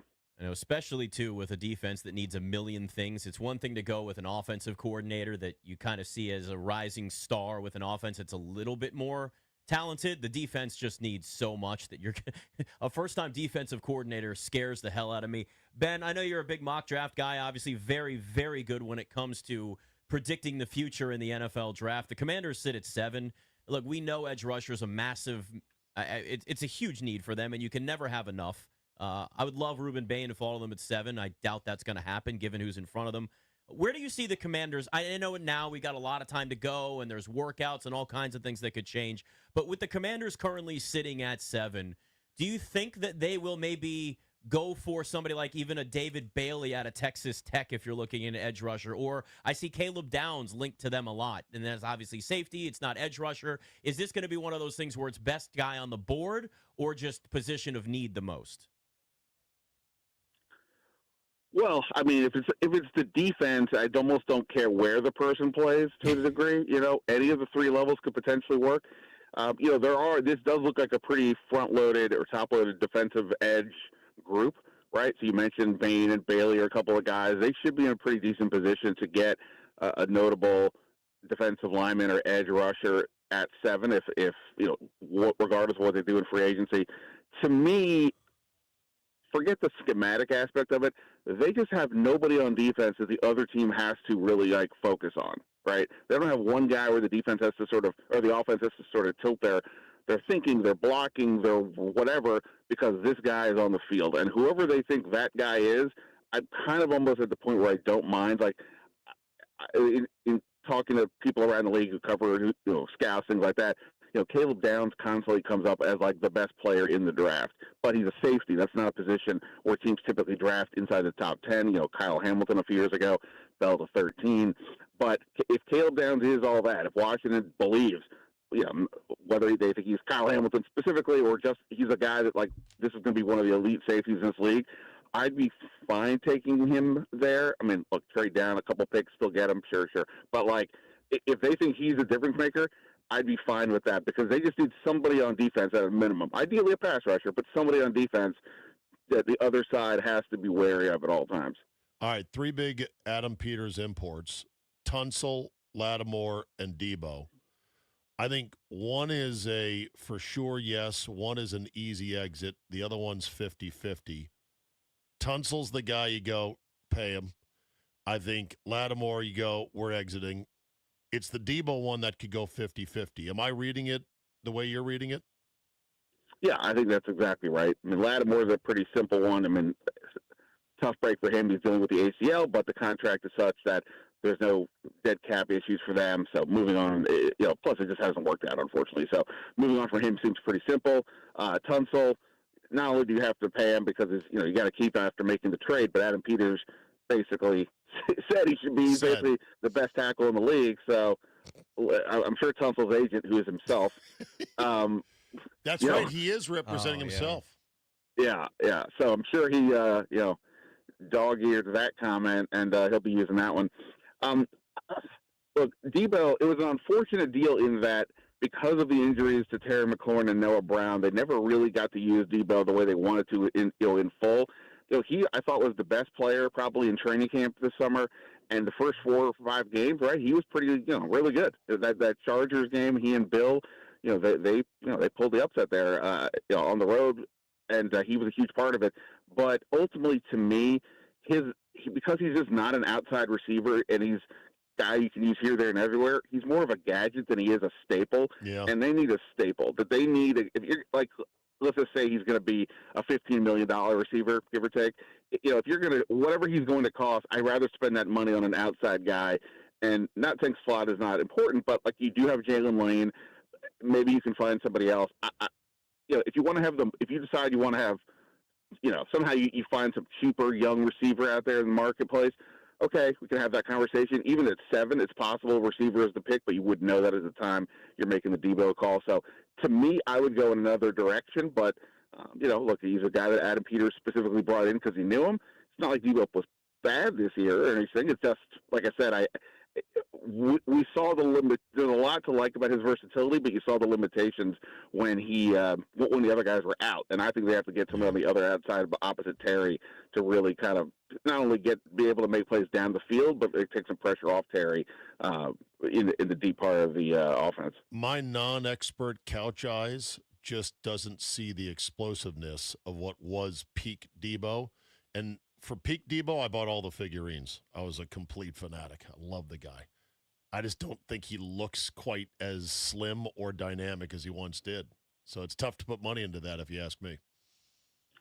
Yeah, look, and I also think, like, again, we don't know exactly what Blau is going to do. It did make a lot of sense for Cliff's offense, where it's a lot about getting the receivers the ball in space and letting them make plays. Not that every offense doesn't want to do some version of that, but it was Cliff. It felt like maybe a little more to that, and therefore Debo would be a good fit. But yeah, I'm with you. I mean, and look, I think last year there was a receiver who was about 30 years old that. There was this notion that maybe they don't want to pay him a lot of money. Well, I believe Debo turns 30 before the season. So, if we're crossing that Rubicon, maybe that's another reason. We'll find out if Peters has the same militancy for his boy, Debo, that he had for Terry last summer. We'll see. All right, Ben. Before we do go from you, I had this one thought. It just popped in my head here. If we had a Caleb Williams, Drake May Super Bowl, how much would everybody lose their minds in DC? Jesus. You know what, man? I'm not gonna lie. Like, I was fearing that degree. Like, also it would be like Ben Johnson versus Drake May. Yeah. The coach and the quarterback that some people wanted. That would have been a lot. I'm not, there's no rooting in the press box, but let's just say I didn't mind that the Bears lost, for some of these reasons. I just also just prefer watching the Rams play. But, yes, no, it would have been unbearable. I mean, it still may be. If Drake May goes to the Super Bowl, everybody will ignore the easy schedule, the fact that, they just played a Houston team that didn't have Nico Collins, and then they lose Dalton Schultz, and C.J. Stroud was horrendous. And now they're facing a Denver team with Jarrett Stidham. If they'd make the Super Bowl that way, I mean, God bless them. They had a really, really good year, but yeah, it would be a lot. If it's even just Drake May in the Super Bowl, it's going to be a lot, I think. But both of them would have been horrendous. Well, listen, we know that Robert Kraft at this point has done a deal with the devil. It's the only explanation we have at this point for the Patriots being right back where they are. Ben Standig also hosting Overtime tonight at 6:30 here on The Fan. Last Man Standing, Substack, and podcast. Great to talk to you, buddy. Fellas, always appreciate it. Dave, good catching up. Yep, Talk you to too. Thanks, there buddy. we go. And Sean McDermott fired by the Bills, we just mentioned, but Brandon Beane, the GM, it looks like is going to stay in Buffalo. So the architect stays, the driver, the coach will not stay. Steve, find that list of Brandon Beane, wide receiver for Allen. Twitter's search feature is completely terrible. Oh, it's a disaster now. I can't do anything anymore with it. You probably have to pay for that, actually. You upgrade for actual search, Zabe. That's how it goes. I actually have it for you. Ready? All right. Here's the group of receivers Brandon Beane gave the Bills after trading Stephon Diggs. This is after trading Diggs. Matt Collins, Curtis Samuel, Keon Coleman, Caden Prather, Chase Claypool, Marquez Valdez-Scantling, Amari Cooper, Josh Palmer, Elijah Moore, Terrell Shavers, Gabe Davis, Mecole Hardman, and Brandon Cooks. Well, just a big fistful of meh. And that's no what one the exceptional. New head coach is gonna get. Yeah. Maybe look at Mike Tomlin. There you go. They'll convince him to coach. I'm this trying year. to think. I mean, you know who wants that Pittsburgh job so bad is Big Mac McCarthy because he's a Western PA guy. He's a Pittsburgh guy. Yeah. He interviewed for the Titans job. I don't know if he's had that many. And interviews, all the exit interviews with the Pittsburgh players, they said they love Rodgers. They want him back again. They want him back. Honestly, so you get the band back together, McCarthy and Rodgers, for one more mediocre year. I would love it. Listen, honestly, if you're Pittsburgh, what's the alternative to Aaron Rodgers? I would keep Aaron Rodgers another year. I really would. My two Steeler fans, my two Steeler fanatics want no part of that. I know, and a lot of people don't. They're like, this is how we got into this mediocrity hell. You got to get a quarter. Well, what are you going to draft? Ty Simpson? Is that going to be better? Listen, you're going to need to go fishing for somebody. You can do both. At some point. You can do both. See, here's the thing. With Tomlin's streak of making the playoffs, which incredible, and not having a losing season, he didn't make the playoffs every year, but he didn't have a losing season, you never picked in the top 10. Right. So where are you going to get your next quarterback? At some point, if you're never up there. You got to figure it out. Kenny Pickett did not work out, as we found. No. Yeesh. All right, Steve Zabin and Nick Ashooh in for the Junks on the Fan.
Steve Zabin, Nick Ashooh.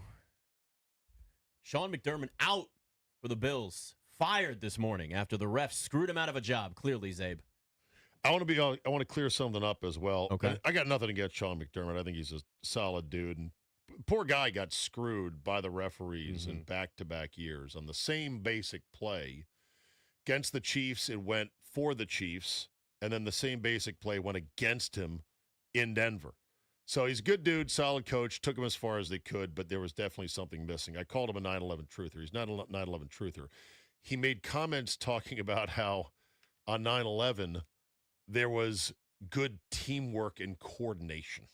That's right. I knew there was. I From couldn't the remember what he said. hijackers Yeah. on 9/11. Very poor choice. Yeah. Very poor choice like, of words. Are you kidding? One of the dumbest things you could possibly say. Yes. Yeah. So yeah. we got one segment here, and we have not talked about it yet, but news broke last night that we're getting a sphere. It's going to be plopped right down next to MGM The renderings National get me Harbor. as excited as the Commanders I Stadium. was going to say, we're getting a new stadium, and we're getting a sphere. I love it all. Oh, my God, this is so great. Okay. I've seen the sphere in Vegas from the outside. I've never been on the inside. Have you? No, I haven't. Okay. Both of the trips I've had out there since they built it, I have not gone, and it's like one of my big regrets. Word is it's incredible, and they are going to the company, which is owned by James Dolan of the New York Knicks, which is wild because I always thought he was a complete sociopathic idiot. He's a terrible NBA owner, but actually has really had some successful businesses. And this was his baby, and he was like, this will be revolutionary when it comes to entertainment and live entertainment. So they got plans to license and build these all over the globe. The one in Vegas is still not making money, though. So it's a long ramp up because these things are expensive as hell. The question is, will it work here versus the City of Lights, Las Vegas? So here's that's what I wonder. Here's why I actually think it'll work more than Vegas. There's more of that kind. Now, I know it's unique. There's a lot more to do in Vegas. Conventions. As opposed to here, you don't have something. That's true, What right. makes National Harbor so unique is you get a small mini Vegas feel in parts of it in Maryland / Virginia / DC, but technically Maryland, Yeah. you know.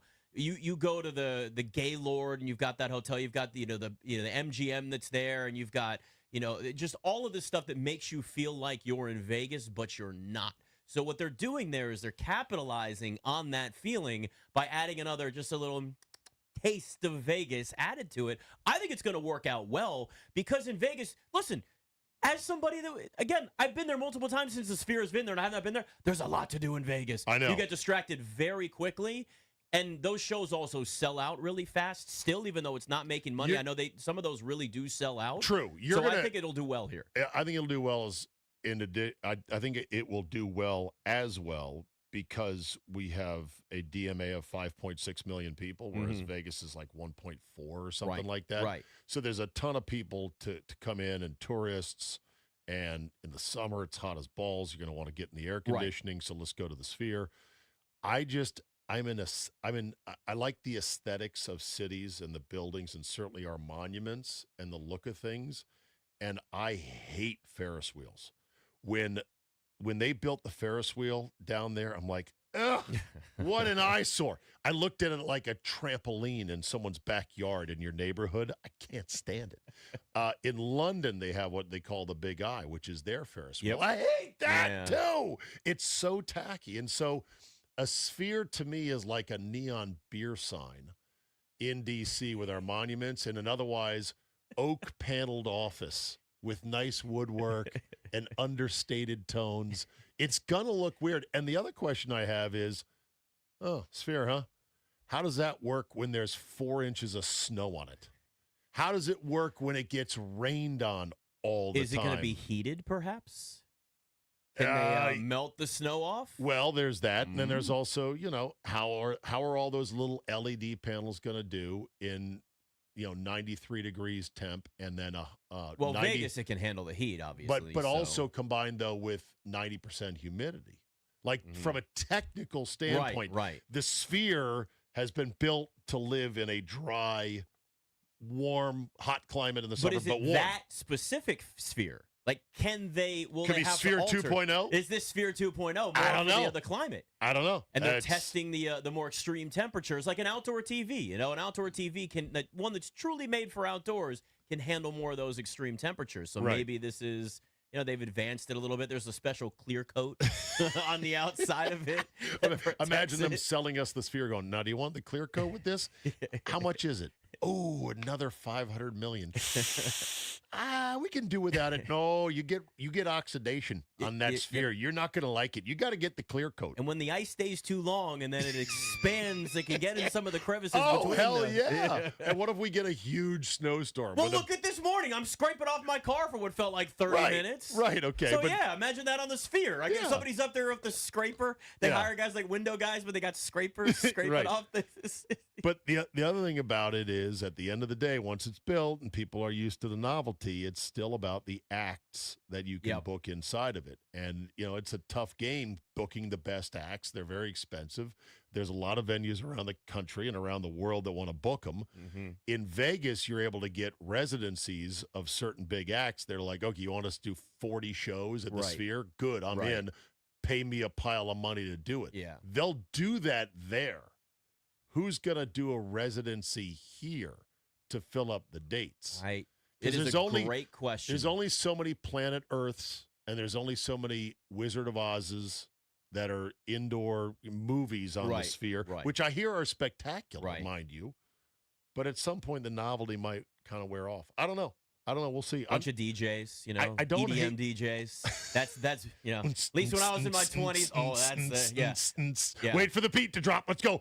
I'm telling you, Echo Stage is doing just fine. So you know, you bring some of that over to the Sphere, and it's going to probably work out. But you're right. I mean, it's not the same as Vegas, but I do think the novelty will, in some ways, be bigger here because of the fact that you don't have as much ooh like you do in Vegas. There's a lot more ooh in Vegas. Agreed. Now, we're almost done with the show, so it's kind of dumb we brought this up so late. We could do a whole segment or more on, Sphere, huh?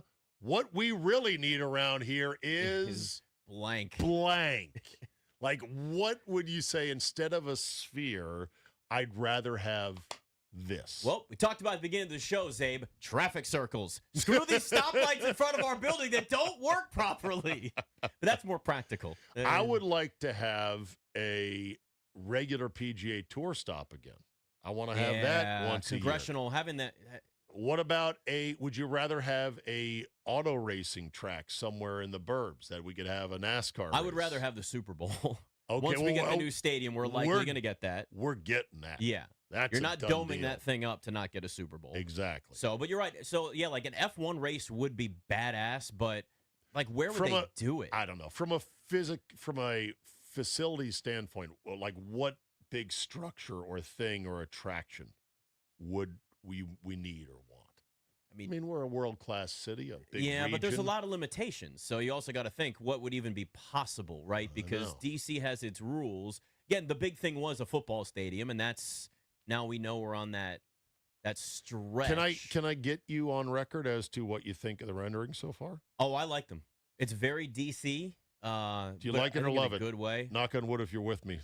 John Gruden. I would say I like it. I'm not going to go all the way that I love it. It depends on which angle you've seen in the renderings. Do you want to see the inside first to make your full final judgment? So the main photo or the rendering that they have, you know, the road going into it and splits where RFK is now. Yeah. That looks spectacular. Right.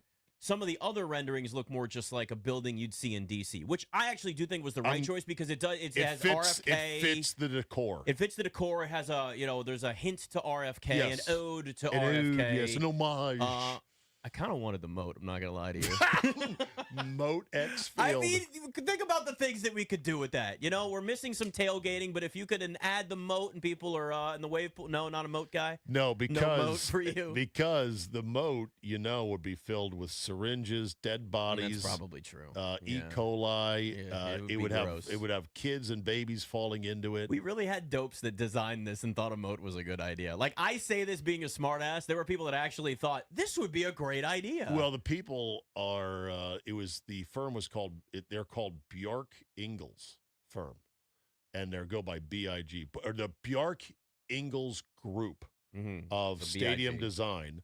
The notorious B.I.G. Notorious B.I.G. And I think that the way Snyder was thinking at the time, because he was really banging his head against the wall trying to get anyone to do a deal with him for a stadium, that he wanted something that was totally out there, like really get people talking. And so the way that they rendered it with people both surfing in the moat, ice skating on the moat, with rappellers scaling the side of the building. I mean, it's just with insanity. rollerbladers out there. Absolute It's like insanity. So dumb.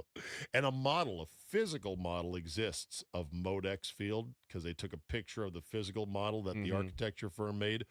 It is my mission in life to find who has it and offer them money for it. I would love to have that as a basement centerpiece to go, I got that stupid stadium they never built. I would actually pay a lot of money to put that in my garage, on my game day garage set. That would be perfect. That would be a great talking point. Some and then junior architect over there at Bjark Ingels Group has it. Like, you can have it. It's fine. No big deal. We give it to you for Scandinavian. Nothing. This is one of many stadiums we never built. This was not even real. This was a joke. Look, I've got Dusseldorf FC Stadium. We never built that one either. We just make these for fun. I keep telling my boss, we are too crazy.